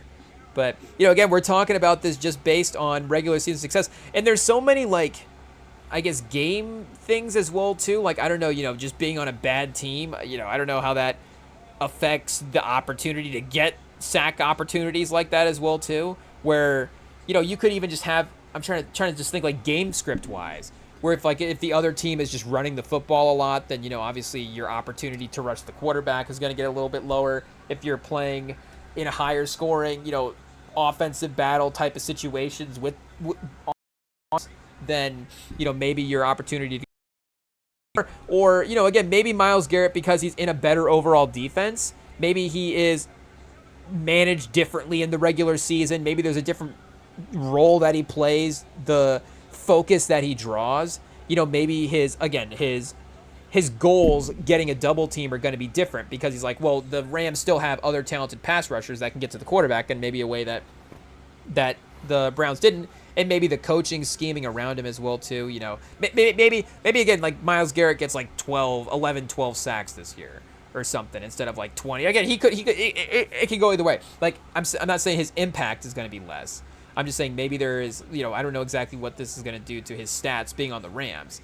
And, exactly like what if being on the Browns was better or worse for him getting 20 sacks in a year or not like that. But, again, he's accumulated the regular season volume that he needs to. He's had the individual seasons to be like, here is what the heights that he can reach in that regular season number. But now, again, he has the opportunity to get that playoff resume with the Rams and, goes to play with Stafford, obviously. Stafford in the exact same situation that Myles Garrett was in, when Stafford was in Detroit, where it's like he needs to be in a better winning. We've seen the ability with Stafford. The quarterback, again, I guess doubt conversation there is going to be a little bit different. Can he win? I guess is going to be, more of a question. But, again, same situation where Stafford needed the opportunity to be in more competitive environments. And now that he is in the Rams, he's gotten a Super Bowl. He's gotten an MVP of the league. Like, he's definitely had one of the best career, I guess you could say if we were going to go through and actually look at, like, quarterbacks in their 30s, he could definitely have some of the best ones for sure. He could be like a top 10 quarterback in their 30s all time. again, quarterbacks playing later as well too definitely helps for that. But it's definitely helped put him from an all-time stats guy into an actual all-time category type of guy. And again, I think Myles Garrett's closer to being, like we're saying, in the all-time best discussion as a pass rusher than Stafford was as a quarterback when he went to the Rams. And I think even still with this, and again, that's because of Brady as well too. But even with the Super Bowl and with the MVP, again, Stafford is still farther away from being the best quarterback of all time than Myles Garrett is from being the best pass rusher of all time. But still, it's like we've seen this formula work. We know the Rams can do this. Like McVay, this whatever this system is, and having Stafford there already as well too is just gonna help him get there. So, I'm not saying that I want the Rams to win the Super Bowl this year, but I do kind of like the idea of Myles Garrett jumping up into the. That would just be an interesting. I would feel happy for him winning. He would be a player that I would feel happy for winning. There's not a lot of other players in the league that I would, but if you're on just the idea of him having to be in Cleveland for over a decade, it's like that is actually worth a Super Bowl. Hey, again, he was getting paid as well too. It's not like he was taking pay cuts and trying to let me do this so the roster can But again, like the Browns could have done their part in building the roster. It's not like they needed Myles Garrett to take the pay cuts to do that. They were incompetent enough as it was. Like again, take the money if you're Myles Garrett. But either way, the fact that he was still stuck in a franchise like that is quite a bit. So if it was like if it's Cleveland or the Jets, I feel like if you go to a winning team, then yes, hey, now that Sauce Gardner's on the Colts, like he obviously deserves Super Bowl. But again, he was only on the Jets for like 4 years, 5 years, maybe 6. I don't know what class was he in exactly. Was he 2019 class? Is he in like year 6 at this point? But maybe he's going into year 6. I guess in games played maybe a little different. But again, for Garrett, like he paid enough time in Cleveland that as a fan of another team, I actually would feel would feel happy for him if he did win a Super Bowl. I don't even know what the NBA equivalent is at this point. Like the guy that's just been on a crazy bad franchise his entire career, but like I want him to win a title. Hey, and maybe the Spurs are again obviously way closer to winning a title than the Colts are, so I'd be a little more open to another team in the NFL. But for the NBA, the Knicks as a franchise, the team we're competing against is that franchise that obviously has the championship drought. But the players themselves, again, like I don't know if anybody has been trapped on like a bad team. Like Hart maybe was on the Pelicans for a little bit, but some of the guys have been around, and Towns, the Timberwolves did get good there after a while. Obviously Towns was a part of that. But Bridges has been in winning scenarios. So there is like a winning expectation because, again, all those guys have been on some kind of a winning team throughout the past. It's not like, De'Aaron Fox for San Antonio is honestly the one guy in this situation where it's like, you've been in Sacramento all those years. Now you can finally be in a winning scenario in San Antonio. But, again, I feel like even De'Aaron Fox in Sacramento is a little bit different. But he is getting close to a decade. And that is pretty tough. Sacramento is pretty tough. So, yeah, that would be close. But, again, De'Aaron Fox is, with all due respect, not Myles Garrett. It is what it is there. But, again, we're talking about one of the greats for Myles Garrett. But, again, this is a crazy opportunity. And to go for the Browns, again, like, this is the move that I think you had to make because maybe this is even the hotter take for me. I don't know. Like, I do love the trade for, again, Garrett to be on the Rams. But if you're asking me, Pool A, pause, or Pool B, like what would you rather have for building a team? Just blank slate? Would you rather have Jared Verse and 3 first-round picks, or would you rather have Myles Garrett? And again, blank slate's a different situation. If I have a winning team, would I rather have Verse and 3-round picks or Myles Garrett? That's obviously the question that the Rams ask themselves. But I kind of think that I would rather have Verse and 3 first-round picks. And again, I do really love Verse, so I'm going to say that I'm probably going to be wrong on this take like I'm saying, I already said that, I would kind of like it.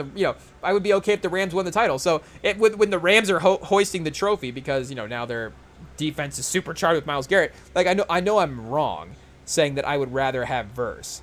But I guess the point is, like, I do really, really, really love the trade for the Browns. Obviously, again, you do the first round pick math of, what are these first round picks going to be, yada, yada, yada. It's like, I think Verse for Garrett is almost a good 1-for-1 swap in its own right, pause. And there is, again, the NFL salary cap is different, but maybe some contract stuff that you get that eases up with Verse as well too, being the younger player. But he is just legitimately one of those guys that is, potentially as menacing as Verse is, in a play-to-play fashion. Obviously, again, Garrett over the course of his career has just been so consistent and so dominant. But, again, Verse, the high level of Verse is just as impactful as any pass rusher in the league. And maybe he's a little bit more, slightly more pass rusher specific than Garrett is. That, Garrett probably a little underrated as a run defender in his own right. But, again, Verse is, again, like, really, really great. Obviously, hot take there. And like I'm saying, just straight up one of our favorite players in a, we're just biased toward Jared Verse. So even if I wouldn't necessarily rank him as the number one pass rusher in the league, like, he would be almost at the top of my list just in general. Again, for pass rushers, I'd want on my team. Like, I don't know, again, you just have your favorite players. It is what it is. Like, we've talked about this in the past with Deebo Samuel. Like, and we still love Deebo. Hey, shout out. But, like, at the peak of his powers, we would have maybe rather have Deebo than pause. Whoa, what are we saying? But, we would have rather have had Samuel on our roster than another receiver who would have been perceived as better at the time. I'm trying to remember, like, the 2019 season, like, maybe, like, Devontae Adams at the time, or, I guess, again, I don't know, because I was so, pause, Deebo was our guy. Tyreek Hill, but, obviously we love Tyreek Hill, but too, like, Jetta, like, early, like, rookie Jetta season as well. But, again, whoever maybe the best quote-unquote receiver in the league was and, Deebo was in the argument there for a second, but he would have been, like, our guy as well too. So again, like, for the pass rushers in the league right now versus our guy, so that's why I was kind of thinking, again, like, that's why I would personally be, that's why personally I would perceive that trade as a good trade if it happened. But again, I don't think there is another younger pass rusher like that could be a franchise defensive building block that I think I would just switch player for. Because again, the picks can be great, whatever it is, but I think there does have to, if you're getting a player back, you do have to be set in your player, pause, in a way that you don't have to be in the NBA. Because in the NBA, again, you have to do like a contract match sort of thing. So I'm thinking like the Mikal Bridges trade. When Brooklyn traded for Mikal Bridges, the player they got back was like Bogdanovich and somebody else. No disrespect to those guys, but the pick was more that those were more to match the contracts, and then the value of the trade was the fact that Brooklyn got like 5 first-round picks or whatever for whatever that deal ended up being. But again, for the NFL, I would want the player to kind of almost carry the trade value themselves. And again, I can't think of a single other pass rusher. And, I guess Parsons, would you say Parsons? And again, maybe there has to be that tradability factor because the Rams do also have the depth around Verse as well, too. So, again, even if you didn't have the depth, like we're saying, you could just make the case that you would, rather have Myles Garrett than Verse as well. But, I guess whatever weird scenario there would be, maybe like that age scenario, if it did somehow creep in to be a factor. You do also have a great defensive line. You don't feel as risky parting with, again, a player that early on in his career, like Verse is. But I guess, again, Parsons would be a guy that you would also have to consider as well, too. I guess, Will Anderson, would you consider maybe Will Anderson for Myles Garrett as a potential right now? Again, the 3 first-round picks is also going to make up whatever you're saying. Okay, it's like, well, but is it, like, how close is that? Like, is it more, I guess I'm kind of asking myself, like, is it, pause, is it more of a trade that I would be okay with than Verse? So let me think. But that would be another one, that would be another name that would be really, really close as well, too. There's probably another name I'm missing, Benito. Like, Benito's probably in the tier 2 right behind. Like, again, Benito and 3 first-round picks is definitely getting there. Like, could the Broncos have done that trade? Like, hey, that would have been crazy. That would have been crazy, considering, again, it's just But I guess what do the Broncos have for picks at this point as well, too? We'd have to go back and double-check there. But, like, the Colts with Buckner. I guess Burns for the Giants. What the Giants have, I guess, and they did just trade Lawrence as well. But what do they have? Burns, Carter, Thibodeau. Did they just draft somebody? Carter? Who did they just draft? Hey, wait a second, chat again. Spurs playoff run here. Hey, What was... Okay, we cave. We have to now go to the draft page. It is... what it is here. That page is running slow. We'll just Google it here. 2026 NFL draft. And I guess, shout out to Mendoza, the star power there. He's making us forget what else the rest of the draft was. Let's see here, gents. Oh, Reese. That's the guy they took. So, again, I guess not necessarily a replacement for Dexter Lawrence in a way, but still continued pass rusher depth there as well. Would you trade Reese for Garrett? I honestly think, I'm not saying that we would personally do that, but I do think that there is a contingent of draft people that like Arvell Reese as a pass rusher enough that they would talk themselves into that. Maybe that's a, what does that say about David Bailey, the Jets pick? But, shout out. That's going to be a good draft pick, right? We'll see what happens there. But going back to the list here, I don't think that Burns is 27. So, again, maybe the Giants would take the 3 first-round. Well, I guess, the Giants would obviously make this trade for Garrett. But would Cleveland want Brian Burns as well? Because, again, and I guess, again, we also really love Shedeur as well, too. So if this is also, can the team be better around Shedeur type of point, then, hey, I'm all for that. Because I think that he can be a really, I'm not going to try to, what am I going to get ahead of myself here? Pause. But, I think he can be a very, very competent quarterback. Okay, do I think Shedeur Sanders is going to be the 4th best quarterback in the league and, carrying a team to a playoff run? Can he be as good as Sam Darnold is right now? Again, Sam Darnold's playing really, really well. I'm not saying he's Steve Young at the end of his career here, but maybe like Dan Fouts a little bit. If Dan, I don't know, we have to go back and look at the Dan Fouts career arc here real quick, chat. Hey, yo. I don't even know where these historical comps come from sometimes, but I guess for some reason that just seems right. I don't know. I don't even know if Darnold has Fouts a much better beard, but I guess, Fouts did actually have a little bit of a resurgence later in his, or, a surgence, you would say. He did kind of have a surgence later in his career, started at 28, so, Darnold could have a Fouts-like run here in some ways. Hey, and Fouts was second in MVP voting twice in a row. I guess 3 times. 3 times he was second. Twice he was AP All-First Team. So that could be kind of, again, similar. Because Stafford was the MVP of the league, and then May was the other guy that was being debated. And I guess, JSN was kind of the Offensive Player of the Year candidate. And we were making JSN MVP case over Darnold as well, too. And I guess we had to go, Darnold wasn't necessarily, again, lighting up the Super Bowl, so maybe that's where, I don't know, the Fouts combo, again, is Fouts gonna, maybe Fouts could outplay Steve Young in a game if he needed to, but, I don't know if I would bet on it necessarily. Could Darnold outplay Mahomes or Josh Allen in a Super Bowl? And again, he was matched up, obviously, a favorable matchup where the defense was able to destroy. But just in theory, could he outplay one of those guys? Sure. But I don't know if I would bet on it. Again, if Dan Fouts was playing on that Seahawks defense, though, that would obviously probably have gone well. Fouts probably could have won the Super Bowl this year in that Seahawks defense. Though, again, I don't want to discredit Sam Darnold as well. Oh, Hutchinson, chat. Hey, yo, I hate that we forgot about our guy. Honestly, Hutchinson might be near untrade. Would you trade Hutchinson for Garrett? That would be, you wouldn't even need the picks. Would you even need the picks? Hutchinson at 20. I guess he does have, there is, I guess you don't even have to argue the injury stuff, right? I don't know. Let me think. Hutchinson versus Verse. Hey, yo, that's pretty close, chat. That is pretty close. I think Hutchinson at his best has been a more explosive pass rusher, though again, Hurts is the Verse's impact maybe is a little more subtle. He can definitely collapse the pocket, though again, Hutchinson is elite at actually, getting to the quarterback, finishing the play, pause, as well too. So, Hutchinson, we have to mark Hutchinson down as well. We did say Parsons, though, again, I don't know, I feel like the consensus is still pretty high on Micah Parsons these days.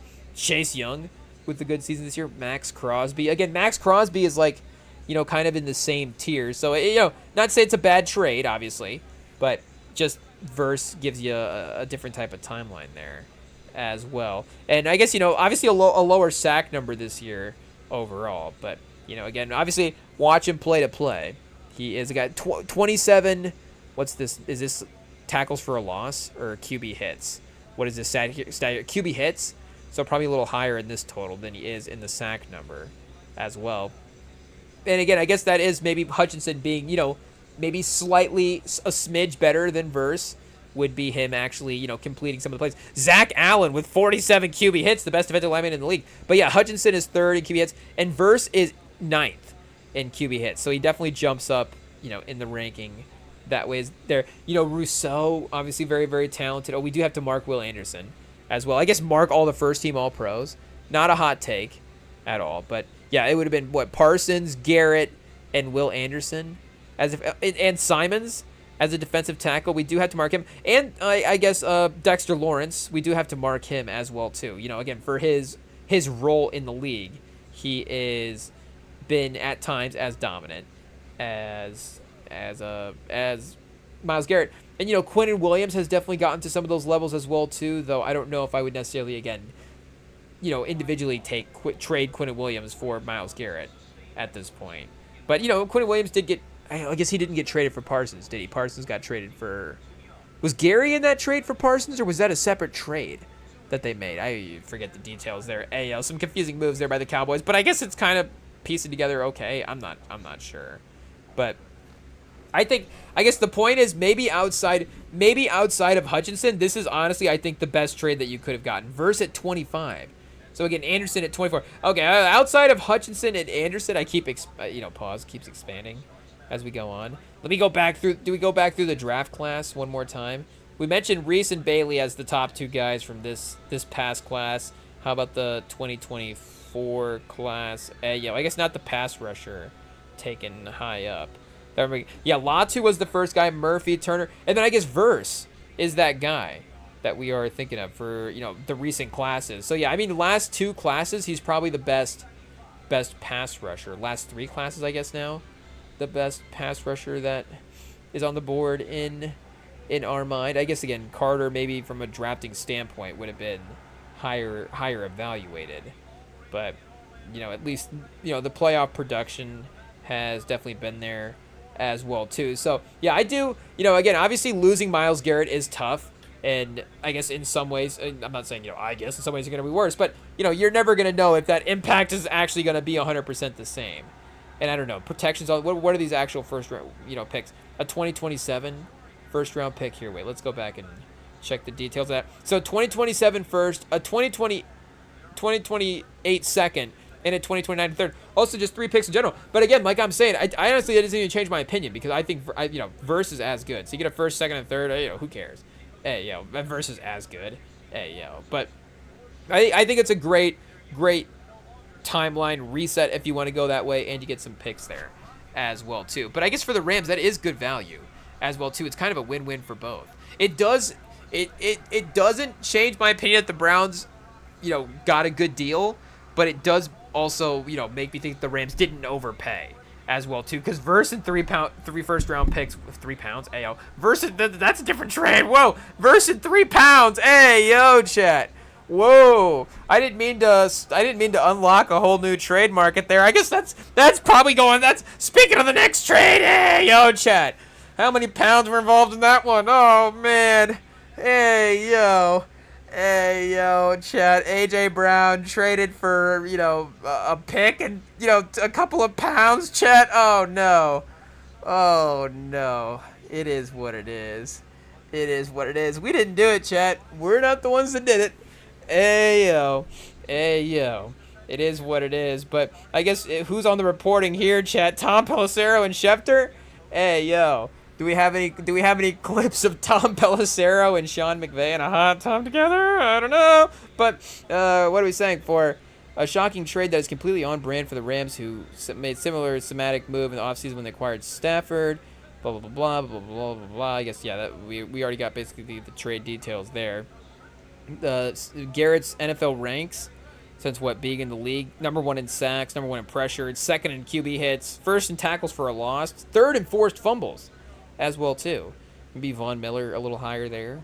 I'm not sure, but yeah, I think a real win-win for both teams. Hey yo, difficult to do in the NFL, and difficult to do when it's Myles Garrett involved. But again, check the tapes. I said it before, and I stand by it. Verse is one of the few passers, and again, I don't know, you open it up for other players, Like if we're going, you know, receivers, would you have traded AJ Brown for Myles Garrett? I don't know. Would you have traded, Jamar Chase? Would you trade Justin Herbert? I guess, again, there are other players and other, positions in the NFL. Pause. Would you trade, I don't know, I'm trying to think of I guess, is there a running back? Would you trade Bijan and a couple firsts? Probably not. But, again, I guess there are other trade value guys in the league. Does the Ringer still have their NFL trade value rankings? Hey, yo. NFL, is it NFL rankings? I guess we probably have to spell it right. NFL rankings.theringer.com. Let's see if they own this URL, chat. If not, we'll buy it before them. Hey, oh, nope, they got it. Power rankings, QB rankings. I guess, do they have the trade value? Is it tradevalue.nfl.rankings.com? Ayo. We might just have to look it up here. Let's see. Ringer NFL trade value. Did they stop the list? Hopefully they didn't stop the list. Who's Sheil Kapadia? Sheil Kapadia. Write the list. Ayo. Oh, here we go. Trade value. Updated September 2nd. Ayo, I hate to be... I guess I shouldn't be so, demanding in the tone. But would you trade Denzel Ward for Myles Garrett? No. Oh, Pat Mahomes. Hey, yo, Stroud at number 3. Update the list. Hey, yo, Stroud. It's gonna take a lot of first round. Would you? How many first round picks would it have taken? Would you have done Stroud for Garrett straight up? There is a time that you would not have. Texan in that first year. I mean, again, he would have been number 3. You're not trading a single player from. Where do they have Myles Garrett ranked? Oh, they have all the quarterbacks. Lawrence. Yeah, they have number 10. So the first non-quarterback: Parsons, Justin Jefferson, Nick Bosa. Hey, yo. I mean, I don't know if you just would, who's doing that. But I guess, obviously he's a great player. Penei Sewell is a fun non-defensive player. Kyle Hamilton. Kyle Hamilton for Garrett would have been chaos in interdivision trade. But, that's an interesting would you rather as well, too. There's Hutchinson at 22. Anderson. TJ Watt. Again, the injuries, 30 years old. Why would Cleveland do that? Obviously, outside of just them getting some great picks, up the pick value as well. But Tyreek Hill, Max Crosby, Jones, Fred Warner, Garrett Wilson. Now we're getting into a different tier. Quentin Williams, Dexter Lawrence, Matt Abuke, Jalen Carter. Okay, maybe not. There's still some guys down here. Pause. Hey, yo, whoa. But okay, maybe now. Jalen Johnson. Okay, yeah. Now we can scroll back up. I guess Jalen Johnson's talented though. Shout out, obviously. One of the better corners in the league. But that is crazy. I didn't think about that. Stroud for Garrett. I mean, it would probably... Would Houston, I think, would they do that? If it was Shador and Garrett, hey, yo. Shador and Myles Garrett for Stroud and Anderson, they're probably not doing... Would you do that? I guess you probably would, right? Stroud and Anderson for Shador and Garrett. Hey, yo. Do you have to do that? Are we so out on C.J. Stroud that we would take Shador Sanders over C.J. Stroud? Again... Was C.J. Stroud better than Shador last year? But C.J. Stroud has probably been better, in Shador's short career. Respectfully, Shador, it's just time spent in the league. But Stroud has been better than Shador has. So maybe you have to bet on that if you're Cleveland. But that would be like Shador now has like an extra chip on his shoulder, and then he just goes on to make a couple Pro Bowls, like be really successful. Cleveland, Stroud just continues to tank. But Burrow... obviously, again, Cincinnati, that's just put your franchise, Lamar, like some of these franchises, why are you trading your quarterback for Garrett as well, too? Like, you'd have to be in a different, like Jacksonville would be interesting. That would have to be like, we really want to get Arch Manning, and we think with Arch Manning and Myles Garrett, we could really do something. And Liam Cohen. Hey, speaking of the Cohen brothers, chat. Hey, the Cohen brother, Liam Cohen. But, yeah, I think, again, this is as good of a player that you can get back for Cleveland here in Jared Verse. But yeah, the Rams obviously I think now probably would be, and I imagine that they were already up for the Super Bowl odds anyways. They were probably number 1. Maybe Seattle as the defending champs would have been number 1 as well. But I imagine that, again, just the Stafford McVay confidence, the sports books probably give that a little bit of a bump. I don't know, the Patriots with the AJ Brown trade now as well too, as we get to that. They might be up there as well. Yeah, the Rams, chat, double the next. Plus 550. The Bills at 10-1. Seahawks at 11-1. I guess, again, we'll have to double check what happened. How many players the Seahawks lost in the offseason here. Because that is, obviously a little bit of a difference. The Rams at 11-1. Patriots 16-1. Chargers at 16-1. Hey, where's the Daniel Jones-led Colts at here, chat? Hey, yo, 45-1. Oh, no. Iceman, Caleb Williams, 27-1. Speaking of Trevor Lawrence, 25-1. Cowboys, 22-1. Hey, yo, lock it in. Not happening. Got him. Hey, yo.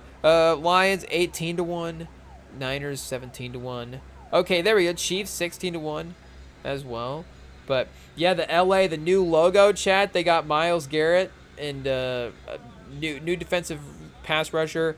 I guess a new all yellow logo. I do like it when they're like, we're rebranding. It's like, well, you just like, you changed one part of the color here to yellow, and I guess it looks cooler in some ways. I don't really know, but yeah, I guess you just get bored. They're just messing around on Canva. They're like, okay, we got a new logo. We're just going with it this year. So, and I guess you gotta roll out a couple of cool social media posts as well too in the off season. But yeah, this is obviously the slightest rebrand that you can possibly get. Or it's like, we got our new jerseys. We moved the shoulder stripe around, and then the thigh stripe is a little bit different, and the number font we changed, and it's like it's a surf instead of a sans serif. And it's like, okay, this is not the rebrand I expect. That's like what the Colts do.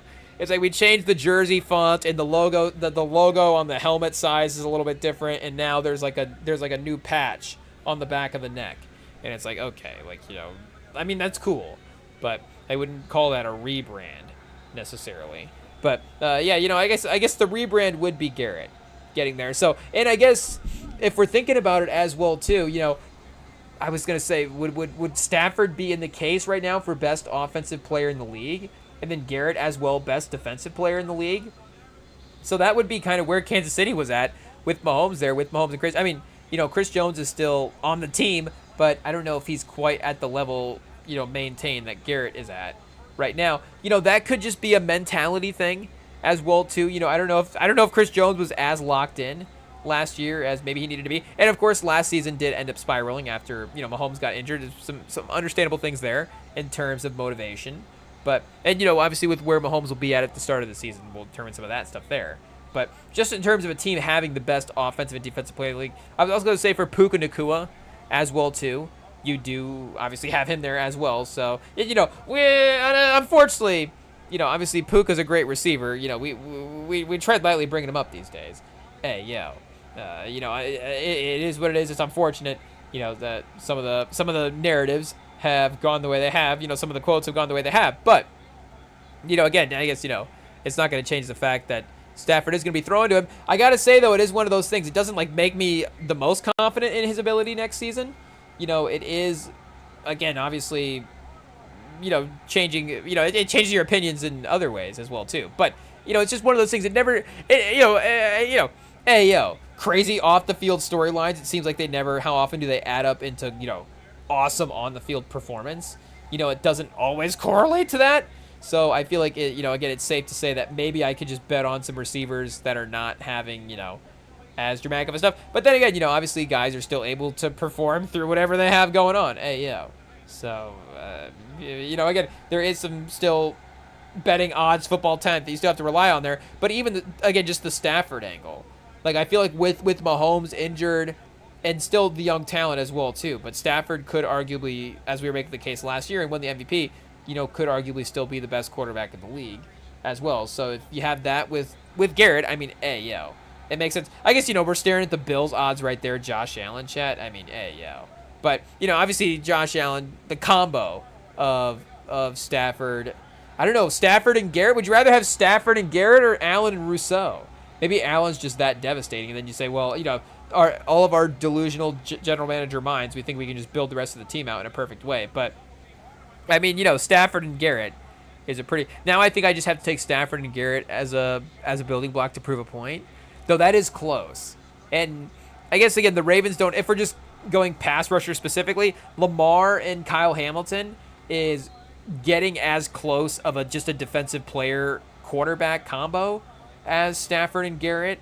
But obviously the impact that you get directly from the pass rusher is a little bit different. So you do have to consider that there. The Seahawks, it's a little bit of obviously the collective talent, though DeMarcus Lawrence was a big pass rusher add for him. Byron Murphy, the defensive tackle, also in that verse class as well, is another guy that you do have to point out. But again, Darnold, I don't know how highly he's going to be in the conversations there. I guess, do we have to go back and look at the Patriots roster? Barrymore? Maybe Barrymore and Drake May. Again, Drake May, one of those quarterbacks for sure. I guess Caleb Williams as well, too. Herbert, Khalil Mack, maybe. Again, you would still probably have Mahomes and Chris Jones high up the list just because of the pedigree. And Goff and Hutchinson as well, too. Goff and Hutchinson versus Stafford and Garrett. I feel like Stafford does win that over Goff, which does win that argument between those guys.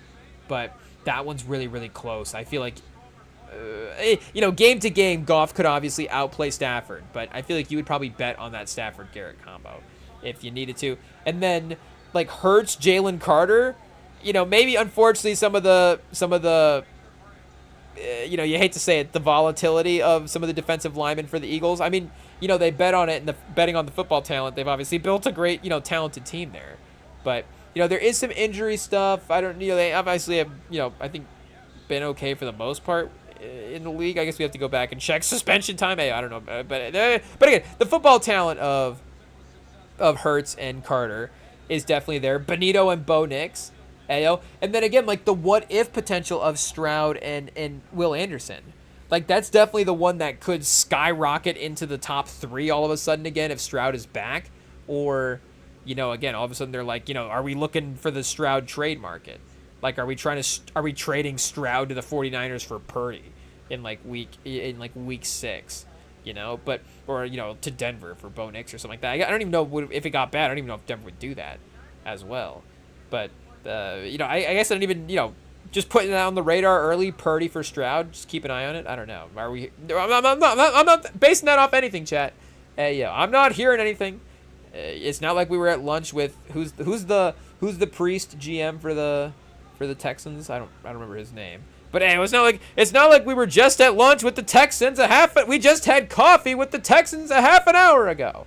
And they definitely did not tell us that they were eyeing CJ Stroud for Purdy as well. That's what we need Schefter to channel a little more. Schefter needs to do a little more cocaine as ESPN hits. I don't know. Don't tell Disney we said that.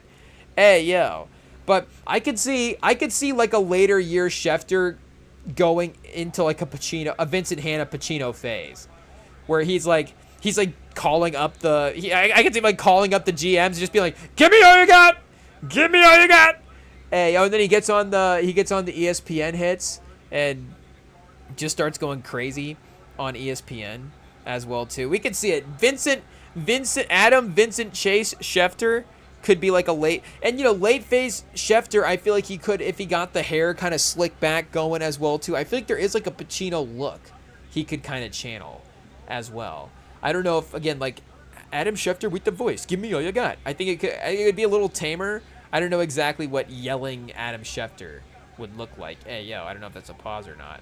But either way, I feel like there is a Michael Mann version of Adam Schefter's news reports that are, I think, a lot more high energy that we need to get into. Or just, is that the Michael Mann movie that we need, chat? Michael Mann in NFL. It's the Insider Part 2, but it's the Adam Schefter story.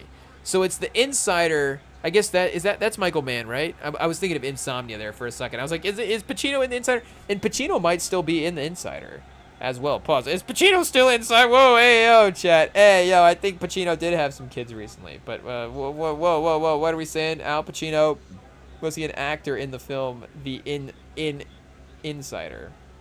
Is what we're saying. Insomnia. Yeah, he was in the Insider. Is that Michael Mann? Yeah, Michael Mann, chat. He ran it back. Pause. No. So he did make the Insider before Collateral, I guess. Yeah, also Russell Crowe, Christopher Plummer, Bruce McGill, Diane Venora, not Keaton, and Michael Gambon. Fictionalized account of a true story. It centers on the controversial 60-minute segment about Jeffrey Wingand and the whistleblower in the tobacco industry. Michael Mann really making that interesting, but he can do it. Covering his and CBS producer Lowell Burgum's struggles as they defend his testimony against efforts to discredit and suppress it by CBS and Wingad's former employees. Although not a box office success, The Insider received acclaim from critics, who praised Crowe's portrayal and Mann's direction. Oh, chat, but what about Pacino? Hey, yo, you hate to see it. But, yeah, it could be, the insider could be Schefter breaking news. Hey, yo, Schefter versus, I guess just Schefter versus Rappaport in the battle for getting the first, oh, chat, it could, I guess, is it misleading if it's called First Take? Hey, yo. Because First Take could also be the Stephen A. Skip Bayless, you know, the Stephen A. biopic is also called, or it's just called, you know, what's his media company called? Straight Shooter. Hey, yo. The rise, or we call it the rise and fall of Stephen A. Smith. That's probably the tagline, though. Whatever the movie is, First Take, the rise and fall of Stephen A. Smith. Chad, that's gonna happen. Hey, yo. Hey, yo. Is it gonna be like, oh, Chad, is the Daily Wire gonna make a Stephen A. Smith movie? Hey, yo. Aren't they going to? They're gonna make his biopic when he campaigns. Oh, no, Chad. It is what it is. We've lost him. But, you know, hey, yo, Stephen A., come back. But call in and, you know, explain yourself. Hey, yo, we'll be like, Stephen A., what happened? Hey, yo, what happened, Stephen A.? I guess, who did we say we were going to ask that? Oh, Damon? Hey, yo, chat, we're gonna have an unorthodox interview style when these guys call in. But it's the minute Stephen A. gets on the phone, Stephen A., what happened? Hey, yo, what happened, Stephen A.? Oh, no. Stephen A., we looked up to you. We looked up to, is it going to be the Rem and Sam passionate rant to Stephen A? You know, I'm trying, is there like a movie correlation to this? It's like, you were our hero, Stephen A. You were our hero. What happened? Hey, yo, we lost you. But what are we saying? I guess, yeah, that First Take would also be a good title if it was the rush for Schefter and Rappaport to get like a trade out or something like that. Like, what's the biggest trade that they've broken in the NFL? Hey, yo, I'm trying to think. I guess like the Russell Wilson trade or something like that. I don't know, in terms of assets. Hey, yo, the NFL journalist over here. Like, well, I guess, you know, again, this Myles Garrett one is probably just in terms of the player getting traded would definitely be up there. Parsons, like the Parsons deal when it happened, because there was some kind of, you know, oh wait, a little shock value to that. So, and that was obviously getting like some Luka Doncic trade stuff as well too. Biggest NFL, would it be like a draft day trade? And biggest NFL trade, I don't know, since, or just like last 10 years. I don't know exactly when Rappaport has been in the game, Rappaport and Schefter, but 10 years has obviously been at the peak of their powers. Yeah, Cleveland getting Garrett. Oh, the trade up for the pick for Bryce Young that ended up being Bryce Young, Carolina and Chicago. Then I guess Stafford going to the Rams originally as well, which I guess became verse. So, oh, that's interesting as well too. Wait a second, let's go connect the dots here real quick. So did the Rams turn the Stafford trade into Myles Garrett? Hey, yo, imagine they got Stafford and Myles Garrett from the Lions. Ooh, check it. Again, obviously what they got from the picks was already crazy. And the Lions, you know, didn't quite get a Super Bowl out of it yet, or will they? But, you know, still the way it turned around the franchise and sort of, you know, inspired some hope in the city. Like, you know, that the trade was worth it that way, right? It's still a good Disney movie in a sense. Traded by the Lions to the Rams for Stafford traded by the Lions to a Rams for the 3rd round pick. Okay. See, I don't see Verse's name in here. I don't think it eventually became a Verse pick, but they got traded by the Lions to the Rams for a 2021 third, which became a Fitu Melifonwu, a 2022 first, Lewis Seen, a 2023 first traded for Paris Johnson. Oh, so maybe it's in this Paris Johnson deal that they potentially got a little extra as well too. Pause, but let's see what we got here. Traded by the Rams. Okay, wait a second. Traded by the Lions as that's with Stafford. Yeah, so traded by the Rams as a first for a third. Oh no, wait a second. Wait, a double Lions Rams trade. Okay, wait a second. Then traded by the Lions as a first with a third to the Cardinals. Oh, here we go. Oh, it was for the Gibbs trade. And a second and a fifth. And also Laporta. So I guess, yeah, the Google AI a little wrong here. No Verse in that trade exactly. Or I just wasn't reading it all the way. Patriots trade Garoppolo to the Niners. Oh, it could be. I guess that'd be the Wickersham sort of biopic. Where it's like him breaking news on the Patriots. Hey, yo. The Titans getting the number 1 overall pick in 16. I guess maybe not like a super thrilling movie move that we could build around. But, you know, the Schefter-Rappaport dynamic would be interesting. That's for sure. I don't know, would they play themselves or would they get cast? Miles Teller as Adam Schefter. Hey, or Rappaport. He could play either one, chat. Hey, yo. I don't know who's the other reporter in this situation. Miles Teller and Austin Butler are Austin. Hey, yo, Schefter's like, you know, who's Schefter's like, it has to be who's a super. He's like Jacob Elordi and Austin Butler, or Adam Schefter and Ian Rappaport. It's like, wait a second. I don't know if that's what happens, but you know, Jacob Elordi's getting all the roles right now, so he's also gonna play Adam Schefter as well. It could be, oh, Chad, I looked over The White Men Can't Jump. We do have the original, not the remake, but it's like Jack Harlow and Miles Teller are Adam Schefter and Ian Rappaport. That's not bad. You know, it is our quest to cast rappers and athletes in movies. So, you know, I guess we could cast another athlete as, who's an athlete we could cast? Oh, wait a second, a non-athlete. Are we running back the cast of War Dogs? Hey, yo, Miles Teller and Jonah Hill are Adam Schefter and Ian Rappaport? Maybe? I don't know. I feel like we have to do some second work there. I feel like Miles Teller plays both roles. Oh, chat. Miles Teller in his Oscar-winning role plays two different people. Like, see, that's the twist. Normally, see, like, obviously, you know, Michael B. Jordan playing twins. Like, I mean, not only playing twins, but he did play two different people. Like, that's what was special about their performance, is they were both individual characters. But, you know, again, he's still playing the same. There is still a similarity there, the twin nature, where it's like the same. This one would be like Miles Teller in like different wigs and like sunglasses, get-ups, and like different different glasses and mustaches and wigs and stuff. And like he's playing rap. I guess it would be a little bit more like a Nutty Professor, or like what's the beginning of Tropic Thunder? The Fats. Hey, I guess it's not the Croods. The Croods is a real franchise with Emma Stone, I think. Hey, yo, the Emma Stone Crude franchise, but you know, is it like his version of the Fats, where he's playing all the insiders in that pause in the NFL? I think Miles Teller could, though. I'm trying to think who else is out there for NFL reporters. Again, I guess I would have to like look up what Seth Wickersham looks like, or somebody else. But that would be interesting. It's just Miles Teller. It's a solo Miles Teller movie, and he plays like 16 different NFL reporters. Hey, yo, we'll pitch it to him, chat, and see how it goes. Or it's I don't know. I guess it's like the Ice Cube movie maybe that he just made in some ways. I don't know. The critical reviews I think might be the same as that. But hey, yo, I guess the other NFL trade we do have to mention as well too. Again, the reports of this did happen a little bit earlier, and the fact that it became like officially processed through the league, of course, happens today as well too. So I guess, you know, again, did I just miss the timeline for this Rams trade? But no, I think it did actually happen today as well. But officially, AJ Brown does go to the Eagles, and I don't remember exactly when I first saw this announced, but I was like so stunned in some ways that it actually happened. Not that they ended up trading AJ Brown, but the fact that Vrabel ended up getting AJ Brown is so funny. The fact that the saga actually ended up, you know, he's like, is it all worth it, chat?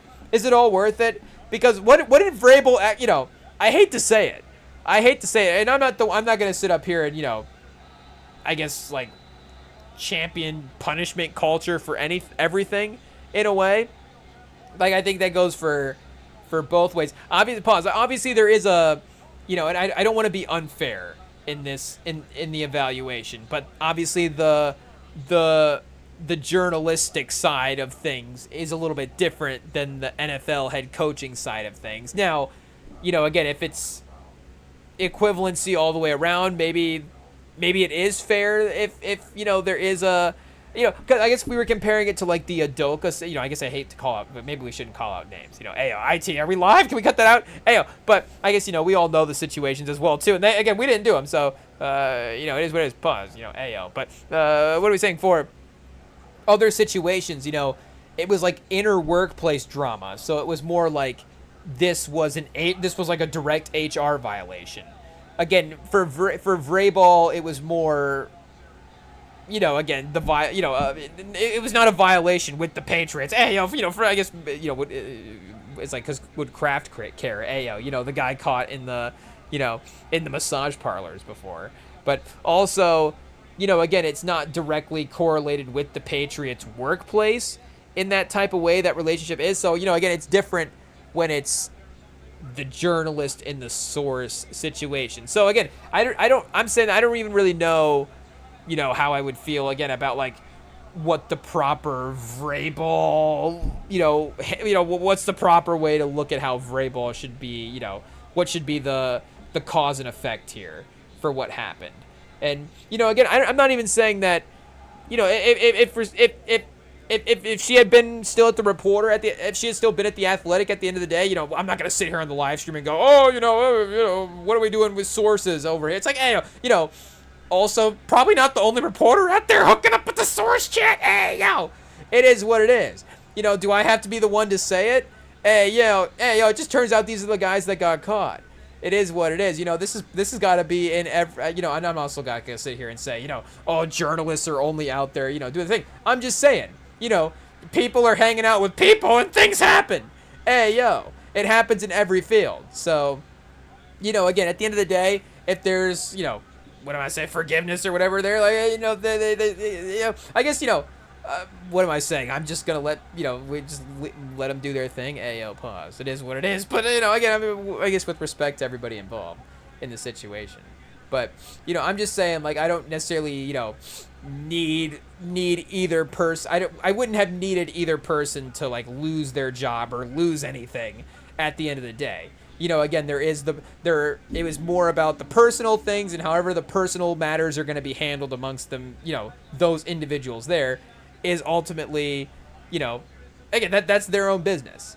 And from a professional setting, again, if I'm being honest, who cares? Like, again, I obviously, we love journalism as much as the next guy. So I'm not sitting here like I'm saying, trying to poo-poo journalism in any type of way and legitimizing sources.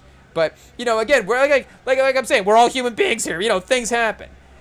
So, again, not, again, what are we saying here? What are we saying? We're trying to be the young guy evaluating of, an adult situation. Shit, it is what it is. But it is crazy that Mike Vrabel is just hanging out at home at the end of the day with A.J. Brown as a wide receiver on his team. It is what it is. It is what it is. So, again, obviously, like we're saying, however, whatever. But it is just hilarious that this was all basically, like, the number one thing from an NFL standpoint that was, it wasn't even rumored. It was just, like, made fun of. And there was those vague dot connectings, I guess, because, again, A.J. Brown is kind of constantly unhappy on a team every 2 years.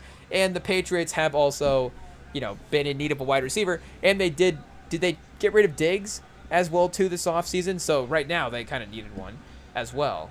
But, and I could double, maybe they still have, do we have to look up Diggs here, chat? Real quick. Do they have A.J. Brown and Stephon Diggs at the same time? That would be crazy. So many trade requests by week 8. But Patriots get major Stephon Diggs. Stephon Diggs is a professional wide receiver who is a free agent.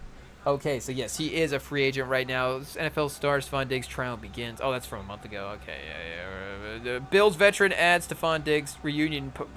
Deleted post. Okay, NFL trade rumors. Oh, what's this? Oh, and the Times of India. NFL trade rumors. Washington Commanders and Eagles linked to veteran pool wide receiver. So I guess not a trade rumor, but I guess either the Commanders or the Eagles maybe sign. So I guess the Eagles are going to replace A.J. Brown with Diggs, chat. Of course. The entire 180 swap pause and I don't know how the Eagles end up winning that trade, I guess, where they trade A.J. Brown away and then sign Diggs instead of just trading A.J. Brown for Diggs. Here, let's see what the trade actually was as well, too. Did they get more for Brown than they got for Garrett? No, okay, a first and a fifth. So they got a first, a second, a third, and verse, and then the Patriots, they just give up a first and a fifth for A.J. Brown, is what I'm saying? So, and no player attached, I guess, as well. So the trade, which had been discussed and anticipated in the NFL for months, reunites Brown with the Patriots coach Mike Vrabel. And I guess, shout out to Diana Rossini for a job well done, chat. See, she is the best reporter in the business. She's been calling it the whole time. It is what it is. But, shout out, obviously A.J. Brown and we would say what, like, oh, is this going to be a major upgrade? There is going to be people that sit here and say, the difference between Drake May and Jalen Hurts as a quarterback. I get it. I'm sure that there is a slight, maybe we could say that Drake May, now obviously, if you're evaluating for contract stuff as well too, maybe there is slight trade value things as to why you would lean Drake May over Jalen Hurts. But for me personally, again, I would be as confident in my team if Jalen Hurts was my quarterback as Drake May. I'm not saying I would be confidently more confident. Is that a thing you say? I'm not saying I would be confidently more confident if Jalen Hurts was my quarterback, but I would be confidently equal as confident. Hey yo, I don't know if that makes sense. I guess the easier way to say it is I think those guys are on the same tier. And whether or not, again, if we go through the Bill Barnwell article here and see the exact passing stuff, again, I know Jalen Hurts maybe has some limitations, but I don't know if Drake May is a perfect passer as well too. So, I'm sure AJ Brown will be fine for a season, but I am honestly starting to put and there are a lot of receivers in this territory as well too, but AJ Brown I think is in the Durant tier of guys. And maybe Durant again needs to actually, maybe it's the other way. Durant is actually, maybe that's what it is, Chad. Maybe Durant's actually a wide receiver that's just too tall to be a wide receiver. Because, what is he like? If he was, I guess, 6'2", I guess that's totally different. But if he was like 6'6", 185, he'd still be pretty skinny. I don't know. But anyway, some of the, the trade value diva, trade market diva, attitude is definitely similar between Durant and the wide receivers. But, again, for AJ Brown, I assume by year 2.5 he'll be disgruntled in New England, and then they'll be trading him the third year in. And I don't know what that'll mean for the Vrabel tenure there, because, again, it is weird how it ended in Tennessee. Like, it obviously, from the Vrabel, like, the roster did take a step back, but it never seemed like, Vrabel had the team, like, really, it never felt like the team was underachieving or really, again, you say poorly coached or anything like that. But still, again, the roster was, falling off, and they just obviously didn't give Vrabel a chance to stick around and see it through the rebuild. If he was there through with Cam Ward and stuff, obviously, maybe we'd feel a little bit different about that roster. But, again, for AJ Brown, I'm not going to sit here and say that this is a better situation. Maybe now the Patriots are becoming over. I don't know if they're a better team, though. I don't know if we go. Do we have to do a quick versus? And I guess what would Drake May probably won on the PFF grade last year for the quarterbacks? I don't know. It's close because again, I guess Hurts has been to 2 Super Bowls. Drake May has been to 1. We got to give him his credit. I didn't say what you want about the path to the Super Bowl, but he got there. 8th overall in the PFF grade for Jalen Hurts. But and maybe after this season, I don't know. Drake May goes to his 2nd Super Bowl. Does he have to overtake Hurts at that point? But again, he's an MVP, and I think he had tougher Super Bowl games that he played in. Those versions of the Chiefs teams could have been almost as good as the Seahawks team. I mean, as good as crazy how good that Seahawks team is, obviously that defense. But yeah, I mean, Jalen Hurts is 9th in the PFF grade, so he's basically equal to Drake May. Do we just need to stand in our opinions a little bit more, chat? I would take Hurts over Drake May right now. Could be wrong at the end of the season. Drake May could continue to take another step forward. Hurts, maybe he kind of is who he is as a player, and it just like the better version of Drake May is just, continues to be outstanding. I'm not saying that's not a possibility. Wait, who is this? Hollywood Brown here? No, Marquise Brown. Not AJ Brown, obviously. Devontae Smith. And, I think they really do like Mekhi Lemon as well, too. Obviously, a little bit of a different, profile of a player than AJ Brown, 5'11", versus, AJ Brown, obviously a little bit of a taller, obvious down-the-field receiver. But I think they just like his mentality. And like I've said before, I think Devontae Smith is a really good jump ball receiver. So, if the one-on-one stuff is a little bit different because of the matchup stuff, because of him not having A.J. Brown there anymore, then that could definitely affect it. But I do think that, again, just in terms of having a guy that can win against a corner down the field, like Devontae Smith can't do that. So Mekhi Lemon, possession receiver, creative in the offense, same with Hollywood Brown. There's definitely things that you can make it work there. And you bring in Diggs as well, too. But, again, obviously the offensive line for the Patriots versus the offensive line of the Eagles. And then the Patriots defense was really, really good at the end of last year. It was definitely playing like one of the best units in all of football. So, I can't underestimate that. But still, again, what the Eagles have from a talent standpoint is pretty impressive overall. Kevin Byard versus, again, like Christian Gonzalez versus Quinyon Mitchell. I guess, Carlton Davis obviously had great moments as well last year. Who is this? Marcus Jones. Yeah, in the slot is really good. Spillane as well, too. Barrymore, like we said earlier, can obviously play really well. Play PFF now, loving the grade. Even Harold Landry as well, obviously super talented. But I still think I would, again, take the Eagles roster over the Patriots roster at this point. If they were playing in the Super Bowl, does AJ Brown, and AJ Brown is good enough. Again, like AJ Brown is one of those players that could actually individually win a game. Like I actually don't doubt that. Like if it was a Patriots Eagles Super Bowl, could AJ Brown just single-handedly win the Super Bowl MVP and it be a revenge game? So does that mean you don't want to trade that guy? Sure. But again, in terms of the overall situation for AJ Brown, I'm not saying that, oh, what a win for AJ Brown. He's in such a better place. Like, hey, the Eagles are a great team. The Patriots are, a great team as well too. Again, do we have to trust the receiver who's playing with the quarterback and he knows how good the quarterback actually is? Does that say how good Jalen Hurts is? And, Jalen Brown, too. Oh, speaking of trademark, does that speak on how good Jalen Hurts actually is? If AJ Brown wants to request a trade, I personally, again, I don't think so. I think he's going to still be a very, very good quarterback this year, top 7 quarterback-ish in the league. He'll be as good still on, is not having AJ Brown there going to make him less effective on the ground? And that is obviously, again, not to disrespect his passing game, but in any two-way quarterback, that's the great part of their game. Hey, do we have to make the comp? Josh Allen, whatever. Again, any mobile quarterback, that's going to be a great part of their game. So that's a great part of Jalen Hurts' game. And I am also saying that I think he's a, very, very great passer as well, too. So, again, personally, I would confidently, have him over Drake May at this point. The versions of the football players that they are now.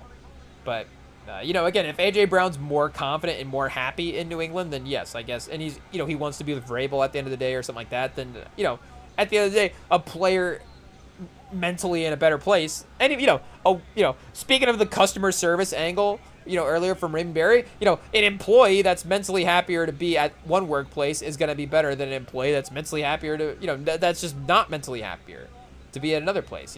Hot take. But, a player in any sport happier to be on one team, probably going to play better than a player happier to be on another, than him being less happy on another team. So that is the win for AJ Brown, is like, does it satisfy his trade need for the next 2 seasons?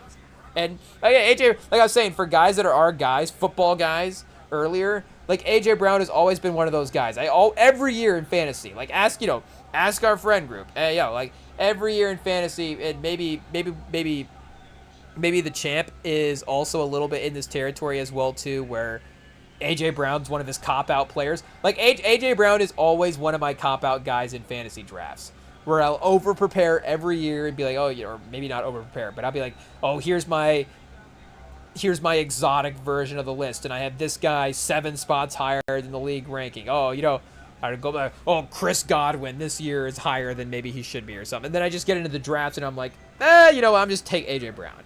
Every year, over any running back or anything, I always panic and just take AJ Brown. And you know what? I'll probably do it again this year, but because he's on the Patriots. But again, for his overall scenario, I'm not saying that. I still am a little thinking that he is in that trade territory, that receiver kind of diva-ish territory. Even if again, like I'm saying, I really, really love his game as much as literally any receiver in the league. At this point, I still don't think there is a receiver, the best version of a receiver that I would just personally, again, would just like more in the league than AJ Brown. At this point, maybe I'm trying to think, because again, you get the route running, you get the downfield ability, you just get like the imposing nature with the build as well too. Like, I don't know, mentally, like, do we need our receivers to just mentally impose the corners as well, too? Like, if the corner thinks he can win over Justin Jefferson, that's even a little bit more of an advantage. I don't know. But, Jetta's up there as well, too. I mean, any of the great receivers, Chase or whatever. But, again, if it's up to me, I would rather have A.J. Brown on my team. It's just personal preference. If it's like, okay, I want to just have guys on my team that I like at the end of the day, that I just want to watch play football. Like, I just want to watch A.J. Brown play football, more than the other receivers in the league. Like, maybe, and again, even still than a lot that are still playing. I'd almost have to pull up the list and see, who would rival him at this point. I don't know. Is Ted McMillan going to be up there? Probably not. Hey, I don't even know. Let's see what we got here. Passing receivers. It can't be anybody, from the Columbus school as well, too. So, like, JSN is off the mark. Oh, Amon-Ra is definitely up there. Amon-Ra is pretty great, pretty reliable as well. Let's see what we got here, chat, for our receivers. Alec Pierce. See, Christian Watson's another perfect example. I love watching Christian Watson play receiver, but, he never plays. But, when Christian Watson has the football, chat, dynamic athlete. But, I guess here, let's go yards instead of yards per reception. Tyreek Hill, obviously, best version of Tyreek Hill is great. Oh, our guy Nico Collins is up there as well too. Like, that'd be my receiving core. Like, you can have Jetta and Jamar Chase. Give me AJ Brown and Nico Collins. Those are our guys right there, and it will be fine. I guess again, we can't take anybody from the Columbus school, but Mbuka is pretty good as well. Shaheed is our number 3 favorite receiver to watch. Maybe, I don't know. Are we just getting curmudgeon-y, chat? Maybe we're just I don't know, like our favorite player-ness. I feel like it's more difficult now for players to be our favorite player. Like, we obviously love the players on our team, and I don't know, Wemby takes up too much space in our fandom at this point. Pause. But maybe just the Spurs team in general. There's just so many beloved guys in the Spurs at this point. Castle and Harper and Wemby and Vassell and Keldon Johnson, all these guys. Pause. But I don't know. I don't know if I have as many favorite players as I used to. But again, they're all aging out as well too. Debo, it is what it is. I don't know. Is it Dunze gonna be up on the list? We just gotta let the draft classes happen and let the players get in. I guess like Jameson Williams. We do love watching. Jameson Williams would be on the list as well too. I do love watching Jameson Williams play football. I would definitely biasedly draft him a little bit higher in a real life scenario. Tyler Warren. Tyler Warren is up there though, as well. But I don't know if anybody has Debo and AJ Brown. It might just be like where they're like, okay, the movies that you watch at a certain age of your life are like always going to be your favorite movies. It's like the NFL. It's probably the same with athletes and NFL players and basketball players. It's like the athletes you root for at a certain phase of your life are going to be the favorite. You'd think maybe it would be the ones when you're like, 8, 7, 8, 9, 10, which is true to some degree, but I think it might also be some of the ones where you're in that college range. And we should mention as well, chat, the version of 7 that we had, the DVD burned version of 7 that we have on in the background. It's going to like the DVD screen that's bouncing around in the TV, and it just hit the corner. So I feel like we should mention that. If it hits the corner, it has to be said. Is it going for it again? Oh no, it's close. It's had a couple really close where it's like double hit a couple spots in the corner. But that time, it's close. I still have a tag on the corner that kind of blocked it up. So I guess we would have to actually get instant replay to verify to see if it did it pause? Did it double tap a corner there? But, it's going for it close again. Oh, no, I think, again, that's a double tap. But it might have double tapped into the corner there, though. But, again, either way, I think Debo and A.J. Brown will always be gone. Oh, Brian Thomas. Ooh, Brian Thomas, chat. Brian Thomas and Christian Watson. Maybe we just didn't get as lucky with our guys this time, chat. Pause. That's what it is. We'll just have to, our next, whatever the next generation is, we'll have better luck. We just had luck that A.J. Brown and Debo Samuel were 2 of the best in the league. Because I got to say, Christian Watson and Brian Thomas would be up there for just receivers that I, would just biasly want to have. Jordan Addison? Yep, just much more mid now. It is what it is. But, again, the Patriots, I guess, were they the number 1 AFC? No, the Bills were the number 1 AFC team. Josh Allen, I guess, hot take. Now still the front runner in the AFC. Mahomes injured as well. Oh, and the Patriots still below the Ravens as well. 16-1 to 11-1. I mean, again, we love Lamar as much as maybe, I think we gotta say we probably love Lamar more than the next guy. Because I don't know if Lamar is like the most loved player in the NFL. But we're pro Lamar. on this pod here, and I don't know if I would still confidently take the Ravens over the Patriots, if anything, for the fact that they changed coaches this year as well too, and we just don't know necessarily what that is going to look like. Again, we do have proof of concept that Vrabel is going to give you a competent team, and I think Drake May did probably get lucky with the schedule that he faced last year, but that doesn't mean that didn't give him the boost to, to have that confidence going forward and to be better off of that the next season. But I don't, again, I guess it makes sense for Buffalo to be but Buffalo did also make the coaching change. So New England might be the most stable. They honestly might be the most stable team. I guess Drake May did have some injuries, and, they obviously still need to work on their offensive line. Do they have, Vera Tucker's not a rookie, but I don't know if Vera Tucker's had some good moments, I think. And then Caleb Lomu, I guess first round pick this year, 28th overall. So, they still obviously have some work to do along the offensive line. That is a big question as well. Obviously, again, got them destroyed in the Super Bowl for sure. But they might be, I guess, how are the Broncos at 20-1? That might be disrespectful. Hey, yo, what's going on there? Was Bo Nix not like a top 12 quarterback in the league last year? Fourth quarter consistency when you need him. The defense was awesome. Hey, yo. Again, not to catch back up on the NFL offseason, but, Surtain's still there. Benito's still there. Hufanga still there. Hey, yo, the Broncos might be the next might be the sleeper bet again this year, like they kind of were last year. I put the Broncos over the Ravens. And, again, I don't know what the Mahomes timeline is, so I'm kind of just putting the Chiefs at the side at this point. And the Chargers, again, we do respect and love Jim Harbaugh for what he did at Michigan, but I don't know if he's definitely achieved. I don't know if he's achieved to the level of this Charger. I don't know if this Chargers team has been as functionally put together the way that some of those Niners teams were. I mean, I guess there was obviously always an element to chaos to some of those teams, but it just seems like they've been one of the most penalized teams in the league since he's been there.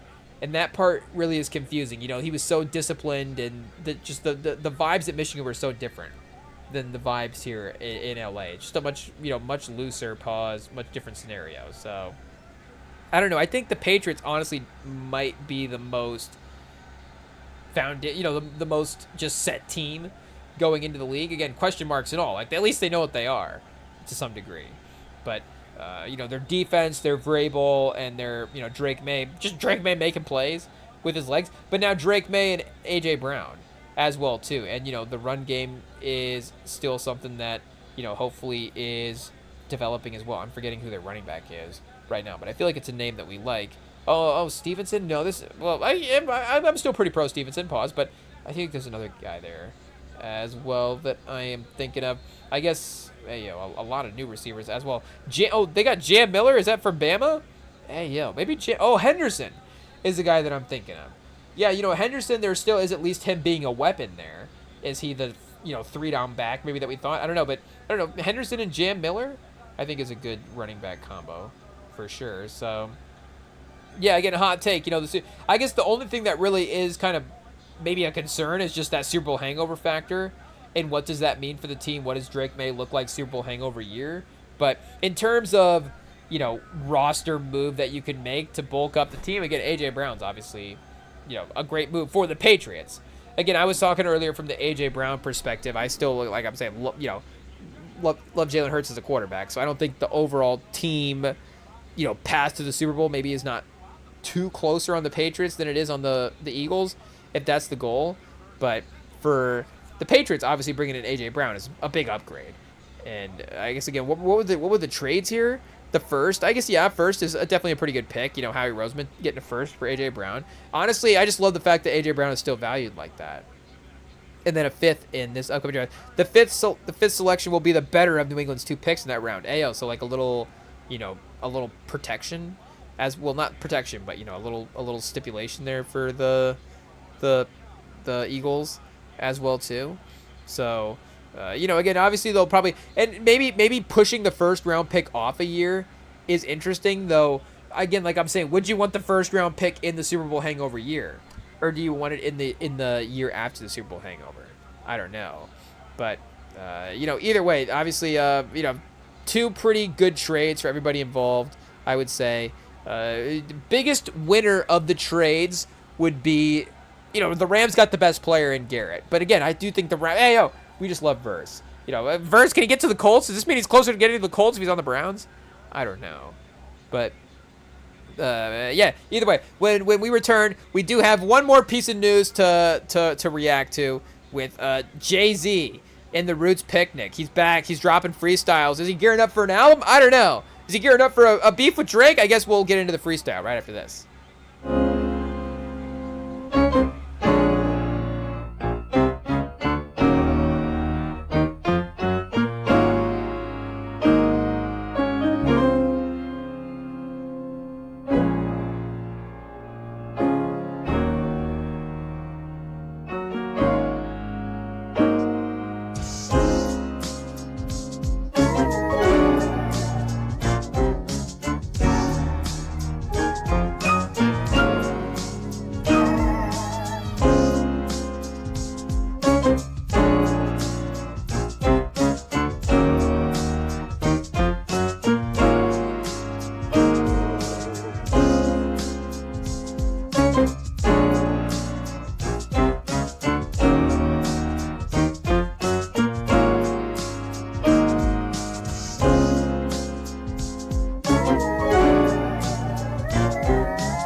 Okay, chat, the Roots Picnic, Jay-Z is back, of course, a little bit of, well, I guess not even a little bit of a warm-up, what was maybe viewed as the warm-up performance to what is going to be, of course, the, I guess the headlining show. I guess in some ways we don't even know what the headlining thing really is going to be yet at this point. Is it going to be an album? Is it going to be something at that show? Is it just kind of the magnitude of the show itself? But of course, the double anniversaries of Reasonable Doubt, and then a couple of years later, dropping the Blueprint, getting to celebrate them both, like we're saying, at the double show is definitely something that we're being anticipated to. But, the Roots Picnic kind of being overlooked. I don't know. I think maybe, are we calling out Joe Budden? Hey, yo, Joe Budden, call in and defend yourself.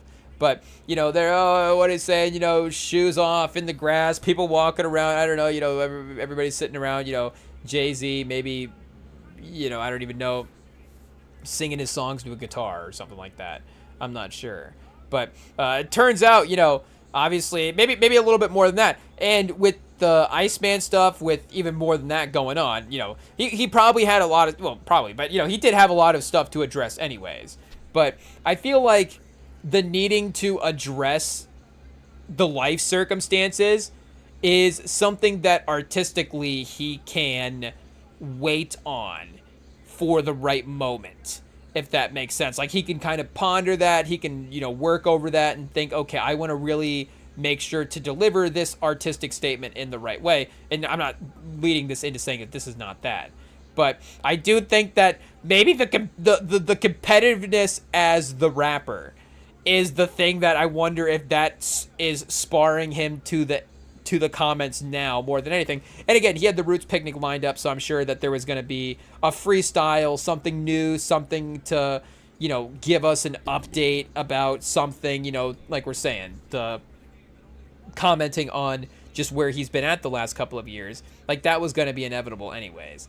But like we're saying, I just feel like him now having extra competitiveness as well too, just in the game itself, is something that is sparring him. And I do also just wonder if, rappers just maybe Jay-Z specifically has been, kind of going back and forth with Drake a little bit in some ways, in subliminals throughout the last couple years anyways. But I wonder if after seeing Drake in the battle with Kendrick, he's like, oh, if I'm ever going to get Drake in a battle now, like, get him now. Because again, in the push, and we've said before, like, Drake was good in the Kendrick battle. It's just, Kendrick was awesome. But, Drake was also good in the Pusha T battle as well too.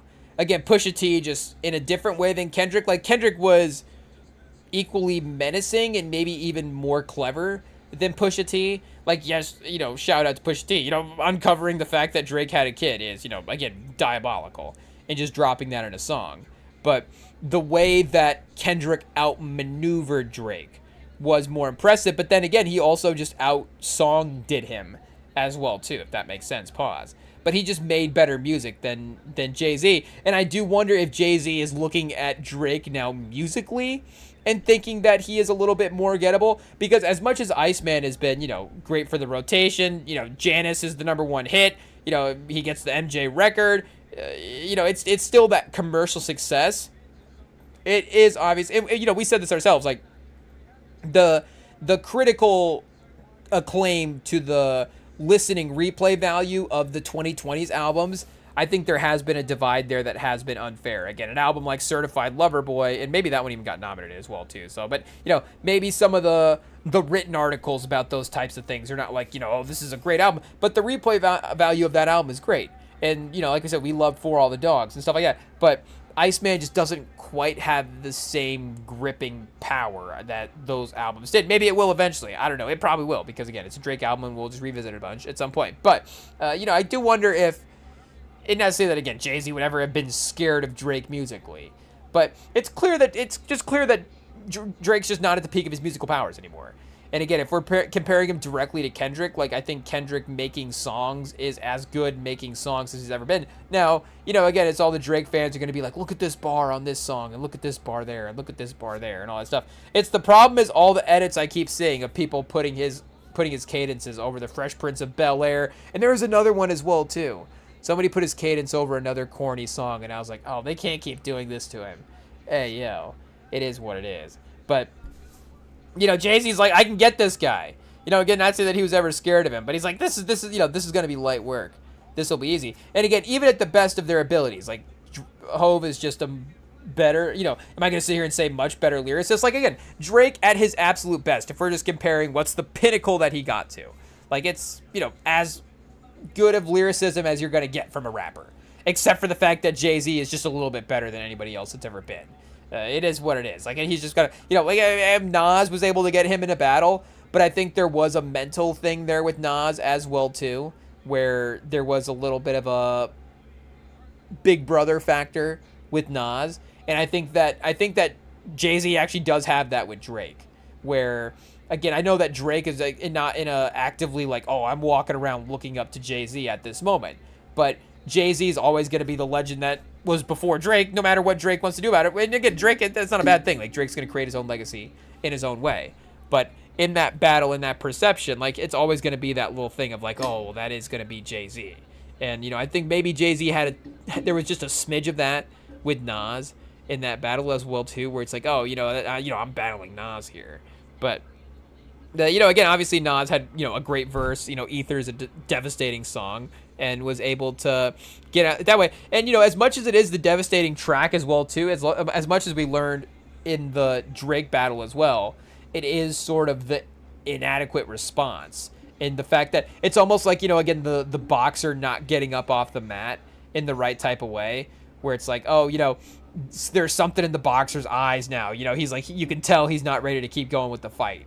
And it's like, Drake, whatever effort he's giving in Heart Part 6, he's just not, he's glazed over, he's knocked out. He didn't make the 10-second count. Like, I don't even remember what the Jay-Z response was to Ether. I think we had to go back and check. Maybe one of them was there a couple and like one of them's okay or something like that? I don't remember. Maybe I'm getting it mixed up with Meek Mill's responses to back-to-back. I don't know. Be a weird thing to get mixed up with.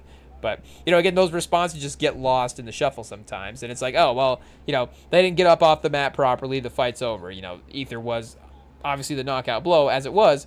But, again, like, this battle here is different. And Nas, again, like, that is something that I think does get underrated with a rap battle that we do have to look at now. That if you are going to be battling a star, like, that there's going to be a magnifying glass there that is going to bring that person up to that level. So, again, like, Kendrick was in some ways always on Drake's level, but if there was any argument about Drake being the more successful commercial artist, like, the battle with Drake, and again, obviously, I'm not saying that the battle is the reason Kendrick became popular, but the battle with the quote unquote more popular person is going to raise that status up a little bit. And I think that Nas, again, in some ways was as legendary as Jay-Z was in the moment. And I'm sure, going back and looking commercial success, all that different stuff, like I'm sure it's as close. But the fact that he may be battling the guy that is the number one guy in the game commercially is going to bring Nas into that light. And it means we're going to be evaluating the lyricism on an equal level, if that makes sense. So, again, if there's an equal amount of attention on both Kendrick and Drake's lyricism, well, the equal amount of attention is going to see that Kendrick's lyricism is better than Drake's. And if he's able, again, to especially put that into more catchy song form, then, it's you're getting all-time classic hits, not even just great diss songs. You're talking about, greatest songs of the century, and not like us. I think legitimately in the argument. But, again, for Nas, it's not like he has to worry about a commercial success for the songs because, again, the song is elevated by the fact that it's in the rap battle, if that makes sense. So, again, am I saying, oh, Jay-Z is elevating Nas in that way? I guess, is that the lazy way to phrase it? Sure, in some ways. But also the performance of the artist. And, again, I'm not saying that that's what happened. But I'm just saying, like, Nas is obviously the one guy that one of the few guys, mainstream guys, that maybe could, quote-unquote, out-penmanship Jay-Z just in general. But of course, if we're evaluating career success, Jay-Z obviously just has a type of cultural impact and a little, and not say that Nas, obviously, we're talking about minor degrees of separation here, but again, there is just a status that Jay-Z has as a godfather figure in the game, commercially, that Nas, as like a businessman commercial success that Nas doesn't have. And again, obviously Drake has kind of become the numbers commercial success in a non-businessman, a non-businessman way that Jay-Z has become. But again, if and Jay-Z at this point is, I think, again, as legendary as Drake is. If Jay-Z dropped an album, would he do 400K in the first week like Drake would? I don't know about that. But again, as legendary as Drake is, and if he's doing a rap battle against Drake, well, we're going to be evaluating them on the same level, and we're going to find out that, Hope's pen is better than Drake's pen. It is what it is. And, we knew this going into the Kendrick battle, not to be too dismissive of Drake's game. Again, Drake, obviously an all-time great. But, again, it's simple. Like, Drake didn't have a Pulitzer Prize. Like, nobody in rap ever had a Pulitzer Prize up until Kendrick. So it's like, again, if this battle, and it inevitably does, is gonna go down to penmanship, then Kendrick's probably gonna win this thing. Like it was gonna have, can Drake make such a catchy song that it's gonna outwin the thing? And that's almost too unfair to ask, because again, that does even just go into the writing of the song as well too. And like we're saying, the writing is gonna be elevated, and Kendrick, outwrote him as well too. But Jay's, it's like if Drake battles Jay-Z, like that's just not gonna go well for Drake. Like no disrespect for Drake, and honestly, like the only reason that I would say that Drake should battle Jay-Z is because he would just need to lean into the fact that he is a competitor, if that makes sense. It's almost like a Captain America style of rap battle for Drake, where he's like, I can do this all day. Pause. I can just be in these rap battles. And it, again, like we're saying, he hasn't been bad in any rap battles. But does Drake also want to, continue to, take an L in a sense to another all-time legend? Like, if he has one L to Kendrick in this all-time performance, it's like, okay, it is what it is. But he still has his career. Like, if he takes an L to Kendrick and to Jay-Z, then it's like, okay, he's unfortunately probably not a tier 1 lyricist of all time. Again, is that unfair to say? And again, is he in that tier right now? Again, are you evaluating him solely based on his lyricism? Probably not. Again, he doesn't make projects solely based on his lyricism as well too. He is artistically able to go a lot of different directions with his music. But again, in a rap battle sense, it's great that he can flex the muscle that he is, the muscle that he has as an artist. But it's just not going to go well against Jay-Z. It would not go well up against Nas. If he had to rap battle J. Cole, like, again, maybe that is one where, again, all due respect to J. Cole, like, maybe he could out-song J. Cole. And he would have some type of catchy hook or some type of catchy phrase, and maybe get something going against J. Cole in that type of way, if they did end up sparring that way. Or, again, it would be against a guy who just doesn't quite have the internet following right now that Drake has, and the Drake fan base just swallows that guy up. Like, if Drake was battling against, like, Freddie Gibbs or battling against Joey Bad,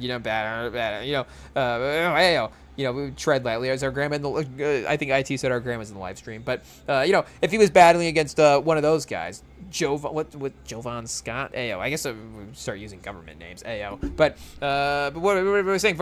If he was battling maybe somebody with a little bit lesser of a following like that, then maybe his fan base would just be so overwhelming that it wouldn't really matter at that point, the elevation factor, and it wouldn't matter maybe afterwards, like, Joey's career is a little bit different now, all of these, more eyeballs on him now than before. But again, I don't know if he would really have to perform to outdo just the fan base numbers from that standpoint. But if it was against a guy like Jid, who is maybe a little bit more mid-tier, and Jid is kind of almost not in a tier of his own. He's kind of in there, or like Tyler the Creator as well too. Like, I don't know if Drake could battle against Tyler the Creator. Like, I don't want to say that Drake can't win a rap battle against anybody, but again, it's like an NBA guy who, it's not maybe a bad thing to say that they might not win against everybody one-on-one, but in a five team scenario, maybe they're better. Like, I'm not saying Drake's Steve Nash. Like, I think he's probably a little bit better than Steve Nash, again, we've said Jason Kidd could be a combo as well too. I don't know what the 2000s guard is from that time.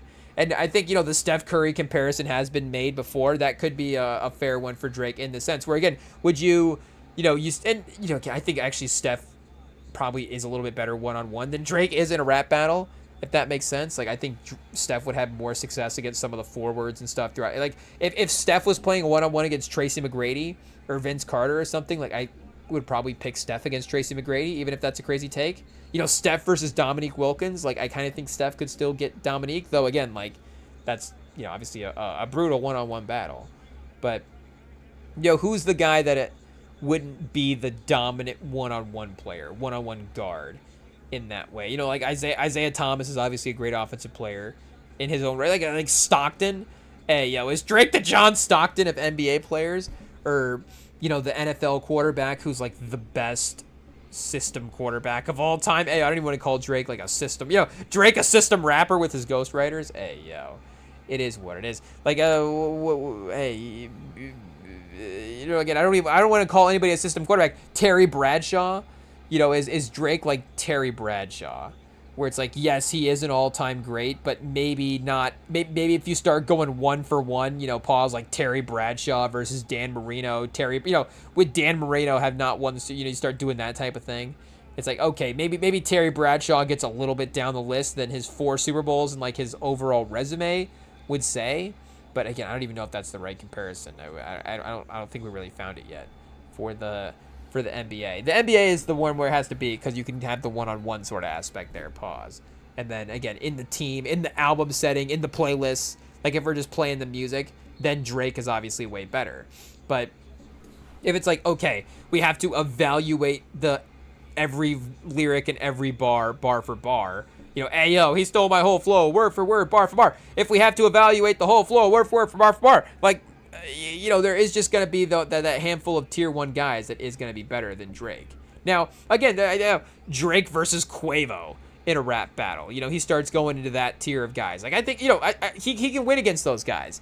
I think it's, Meek Mill is a little bit in that JID tier where it's like probably, obviously a tier below maybe the commercial success of Drake, but obviously, could be operating on the tier of those guys lyrically. Like, I don't know if Meek has been there, consistently his entire career, maybe the way JID has. Like, I think, again, lyrically, JID probably destroys Drake in a rap battle. It is what it is. I think JID could go toe-to-toe with Kendrick in a rap battle if he wanted to.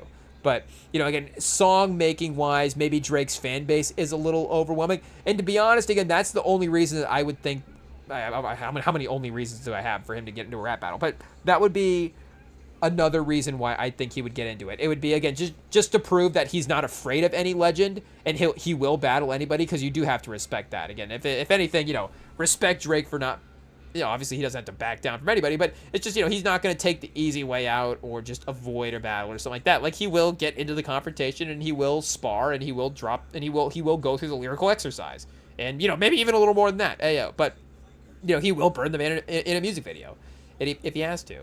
But, again, if he is having to, battle against some of these guys, like, I think he still is able to, be okay and showcase his lyrical ability, like I'm saying. But I just think that Hove is just on a different level at this point. I think there's a handful of guys that are on a different level. Again, unfortunately, I think Pusha T was one of those guys that were, the sort of lyrical evaluation to the commercial success is, over the course of their career been a little bit different. Obviously, he's gotten some of that acclaim and some of that stuff now with the newest album as well. And they were obviously popular as well, too, back in the day. So I'm not saying they were, super, super underrated totally. But, again, Pusha T is not maybe the tier 1. And, again, obviously Drake in some ways commercially is on his own tier as well, too. And I guess, that kind of lost the track is what I was saying there with the internet fan base thing. But I was saying the reasons he should do it would be just to not back down. And the other one would be, would there be a sense that his internet fan base at this point could actually just, not to say that he would fake win the battle, but basically, yeah, does Drake have a stronger internet presence than Jay-Z? And I actually don't think he does. I think that Drake has a more constantly online presence than Jay-Z. if that makes sense. Like, I think, him being in the Twitch stream fan bases and, the Instagram stuff, and I don't know, like, obviously he's delving more into the daily content. But again, Jay-Z, just as a legendary cultural figure, has, I think, as strong of a fan base and as large of a fan base as Drake does. I just don't think that they are constantly online debating everything about Jay-Z. I think there is a segment of the fan base that is. Absolutely. The segment of the fan base that will take the dinner instead of the 500K. Obviously, I think Jay-Z himself said he would take the 500K as his own business advice.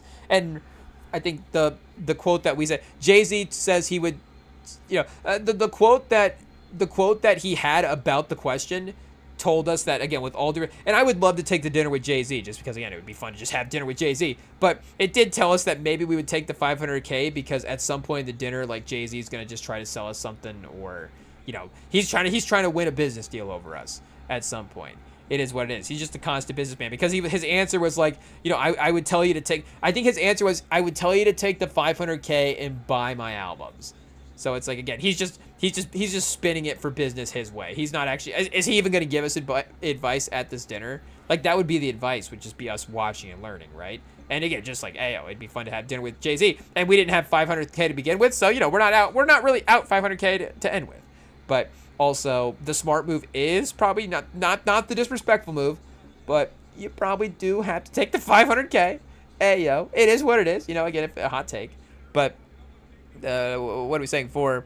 I don't even remember how we got off onto the dinner part there. But yeah, for Drake, it would just be if his gauge of it would be that he could win it from an online perspective, and maybe again the constantly online thing would happen. Like, his fans would just overwhelm his bots. Would just overwhelm anything. I think his fans are just bot mentality, but they're not actually bots. But it's like, oh, wait a second, my fans aren't bots? I was hoping these people were.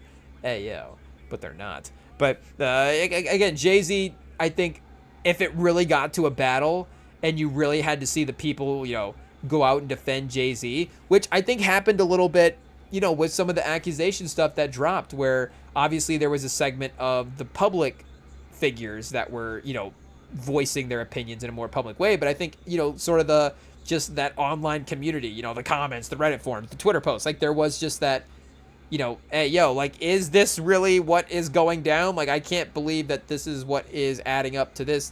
And there's obviously, a lot of pieces out there. So again, other reasons to hear from Jay-Z as well too. But again, like we're saying, for what the strength of the internet fan base is, and I think maybe he underestimated that with Kendrick as well too. And again, I think that's the problem with Drake, is his fan base is so constantly online that if you're looking at some of these other ones, like the Kendrick one, for example, or Hove, it'd be tough. Like if it was Nas, if it was Drake versus Nas, I do think that Nas does obviously have a very, very strong legendary, following, impact, all that different stuff. I do think that could be one where you could risk, like, that's the maximum, I think, legendary could Drake's fan base kind of overwhelm the other fan base scenario. Like, could it be against Nas? I'm trying to think, again, if it was, and what's even fair at this point as well too, like, if Drake was getting in a rap battle versus Snoop Dogg, like, that would just be a total, that's just like a totally different rap battle. Like, what even is that at this point? Like, that would be crazy though. That would be fun. Like, Dr. Dre and Snoop both. It would have to be them both. Dr. Dre just on production. Kendrick just ghostwriting for. They'd be like, hey, these Snoop raps sounded awful lot like Euphoria. What's going on here? But if we could get some of the black hippie guys. If we get what's the name of the group? Kendrick. But we can bring in Schoolboy Q and Ab-Soul as writers, right? If we're bringing in one writer, we might as well bring them all in. But what are even the other all-time legends? Obviously, rest in peace to a bunch of them. But the all-time legends in Jay-Z's tier that Drake could battle and could, again, like, are at, with respect to the legends, are in that sense. Because, like, if it was, I guess, I don't know. Like, I guess I can't doubt 50. That would be another crazy one. 50 versus Drake. I'd almost would rather see that than Hov versus Drake. Because, for one, just the pettiness from 50 would be crazy. But I actually think the song making there would be a little bit equal because, with all due respect to 50, I don't think he's at the peak of his powers. I think, Fightland was a good track. Hey, it's been in rotation. But, again, I think that musically could be a little bit more even at this point, and it would be that'd be a crazy internet battle. Hey, that'd be nuts. That might be the most toxic, vicious battle of all time. I don't know, maybe 50 Cent versus Future could be crazy, but Future's not beefing with anybody, right? Future somehow does tracks with everybody in every battle ever. I don't know how he would pull it off somehow. Pause. Future's gonna be at the Roots picnic and then somehow like be on the next Nas album and then battle with he'll be on the Cameron pod afterwards and it'll be like, wait, how did he just do all three of these things together? Hey, But like Drake versus Cameron would be super interesting as well too. Like I actually do think Cameron lyrically probably would destroy Drake. I'm throwing destroy out there too easily, but Cameron is vicious lyrically. Like Cameron is maybe a top 25 lyricist of all time if we're just talking, because there's different ways as well too. It's like, are we talking about how this lyricism, like how vulnerable is the lyricism? Like some guys are just very open in their lyrics, pause. And some guys are very clever with their wordplay and like their grammar and their phrasing. And Cameron, definitely top 10 funniest lyrics of all time. But just how he would spin the comedy and then some of the rhymes, even now, like you hear him on these freestyles. Like I think Cameron versus Drake would be crazy. I think Drake's production potentially right now is better. Some of those Cameron freestyle beats are pretty great, but I do think that Drake's production might be able to outdo Cameron's production at this moment. But you might even get Mace in there versus Drake as well too. Cam and Mace versus Drake, and I think that both of them would be like. I was watching a Mace freestyle from the pod on the gram, a while back, and it was still crazy. I forget even where he's like the Ferrari and the Yari and the Yari. It's like some kind of flow like that. I mean, we could probably look it up, but I mean, I'll probably watch it again after this. Hey, it's like Mace, one of the craftiest in the game of all time. Maybe even Drake borrowing some of the, Mace stuff early on in his career as well too.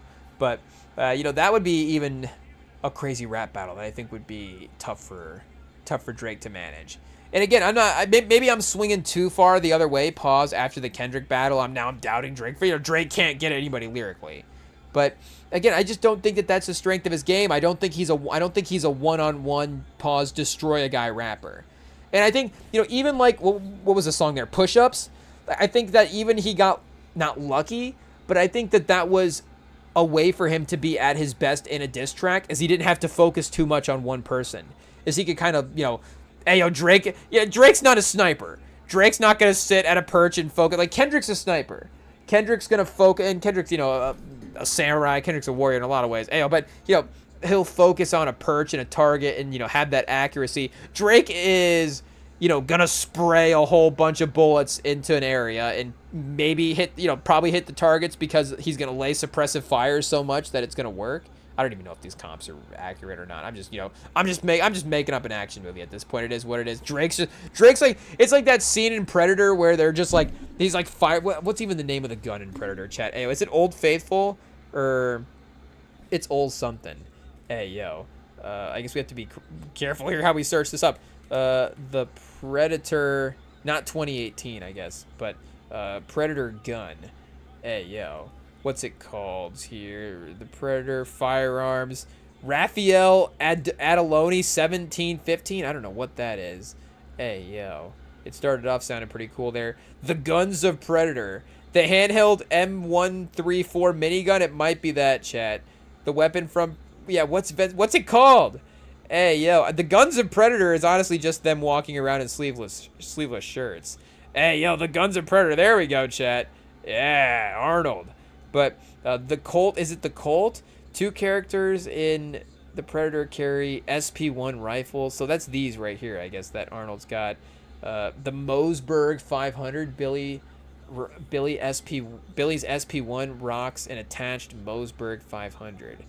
I guess we don't even know what we're reading here. Can we find the picture that correlates? Here we go. The fake multiple grenade launcher. He famously sets Blaine up to deliver the line, "I ain't got time to bleed. You ain't got time to duck," before throwing 40 Mike's into the bad guy's face. This is a fake multiple grenade launcher. Oh, maybe that's not what we're looking for. The Desert Eagle? Where is it at, chat? Hey, yo, how is it not the first thing that pops up? Old Faithful? Hey, yo. I guess maybe it's because we got the in there. Jesse, yeah, I guess we just have to look up Jesse Ventura Predator gun. Hey, yo. It is what it is. Let's see what we got here. Old Painless! There we go. Old Painless, chat. You don't feel a thing. Hey, yo, that's not true at all. This is the most painful way to die, is getting gunned down by Old Painless, I tell you. You just get ripped apart by shrapnel. Is essentially, this thing's just firing shrapnel at you. Just tearing you apart piece by piece. Just slowly, quickly, but slowly. Hey, yo. As we quickly move into an R-rated live stream. As describing graphic detail. Okay, so it is the minigun. They use it also in Terminator 2, chat. Hey, yo. Look at this, mounted from a helicopter. So and remember, Ventura's just carrying this around. He just takes this through TSA. He's like, sorry guys, I gotta go track down the Predator in the Amazon real quick. Let me just grab this minigun and just take off real fast. But this M134 minigun, an American something rotary machine gun, fires 2,000 to 6,000 rounds per minute. It features Gatling style rotating barrel assembly. Oh, see, chat? Hey, so the Gatling gun is like the clustered barrel situation, and then you just ba ba ba ba ba. Hey, yo. But Gatling style barrel assembly with external power source, normally an electronic motor.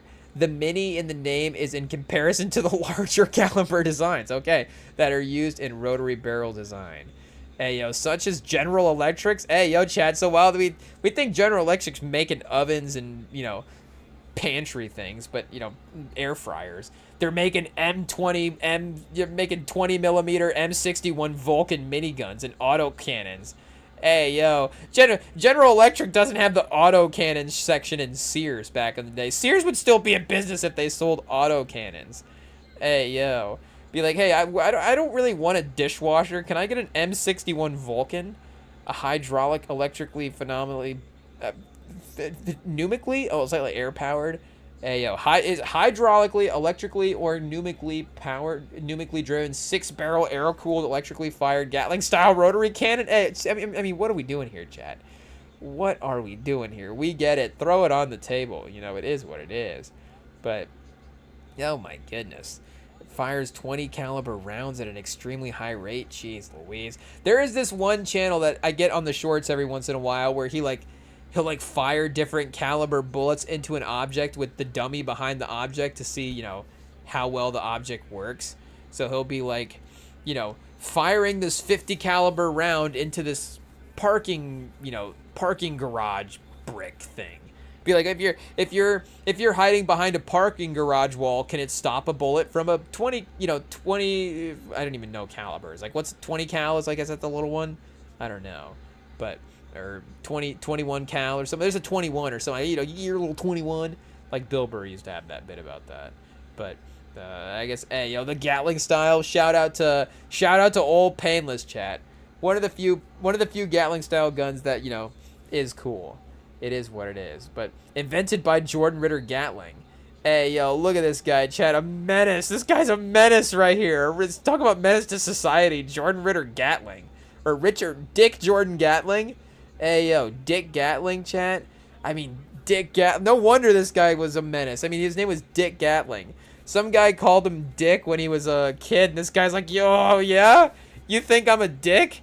Hey, yo, let me just cook up a quick M61 Vulcan real quick and just yuck.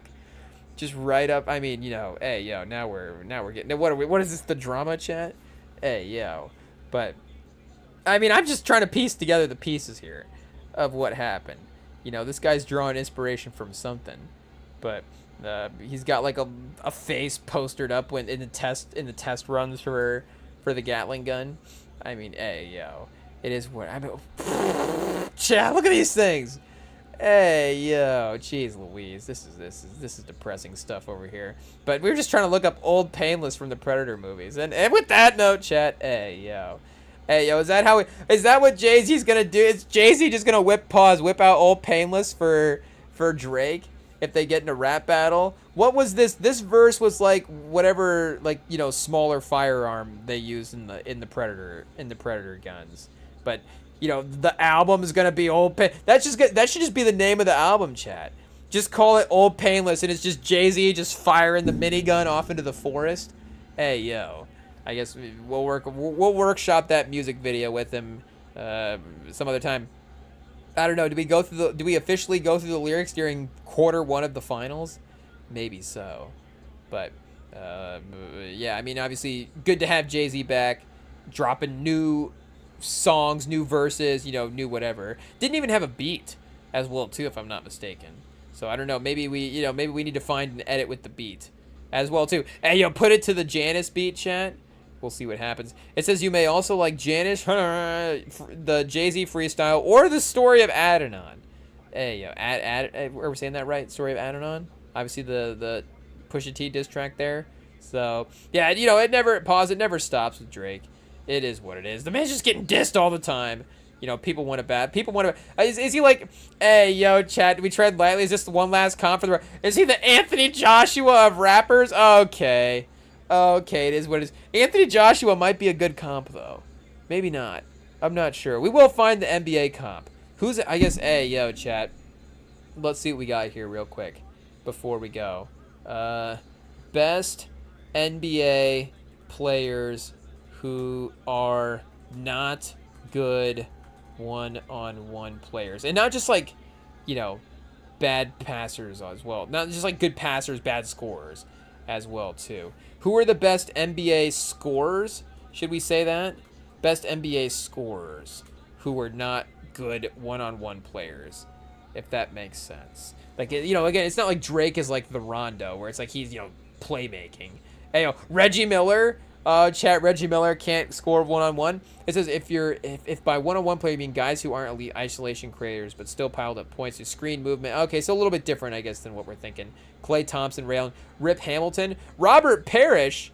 Hey, yo, Robert Parrish couldn't get a bucket by himself. Oh, Dirk. Hey, yo, this list is weird. Steph. Yeah, see, that's what we're saying. People underestimate him earlier. Dirk, nobody underestimates Dirk. That's like a one-on-one tournament would be perfect for Dirk. He'd be cooking everybody. Hey, yo, Adrian Dantley. Another one, great one-on-one tournament would actually highlight his skills as well, too. So is Drake the Reggie Miller of rapping? I don't know. But, yeah, either way, you know, like we're saying, shout out to Jay-Z. We can't wait to, hopefully, did they live stream the Roots picnic? Maybe we missed that. But I guess, will they live stream the event? They have to, chat. Like Prime had the pop-out live.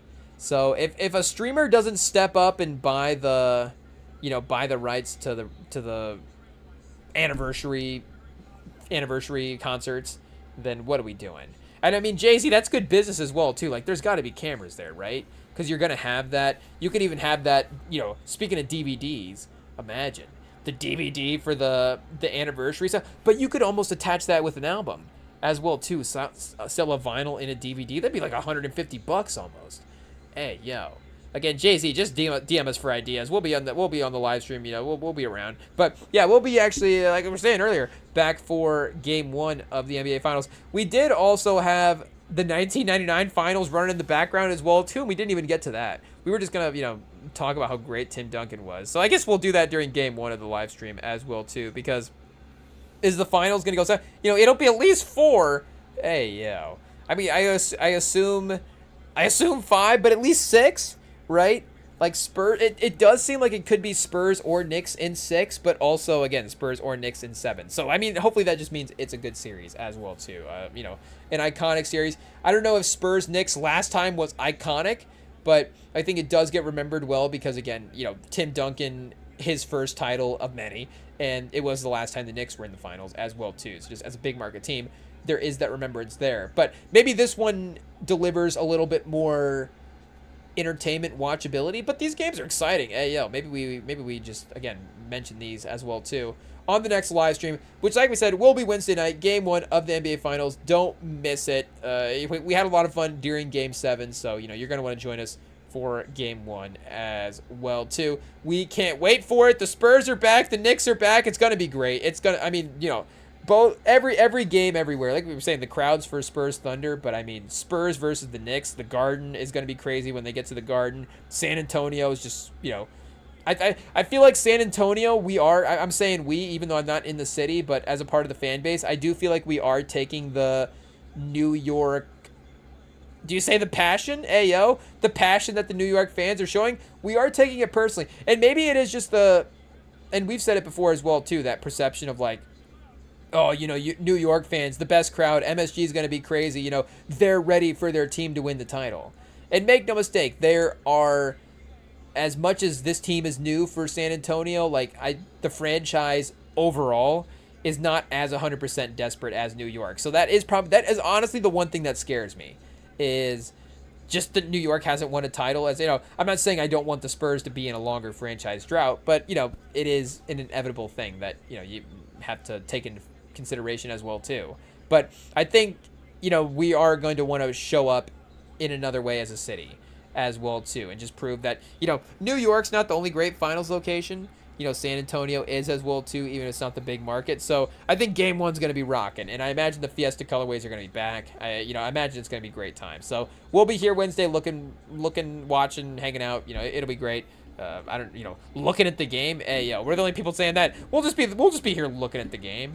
It is what it is. But yeah, you can join us here on the YouTube. You can hit us up on the podcast feeds. And like I said earlier, DM us at REMINGTOM Pod on Instagram. Let us know who, which police officer, which detective, which person in a movie you'd be least confident tracking you down if you were lost or something. You need hunter. Is it Sheriff Buster from Misery, or is it somebody else? Let us know at REMINGTOM Pod on Instagram. And we will see y'all for the finals. Go Spurs. I guess we're not wishing any kind of luck to the Knicks fans. It is what it is. But I guess shout out Carmelo.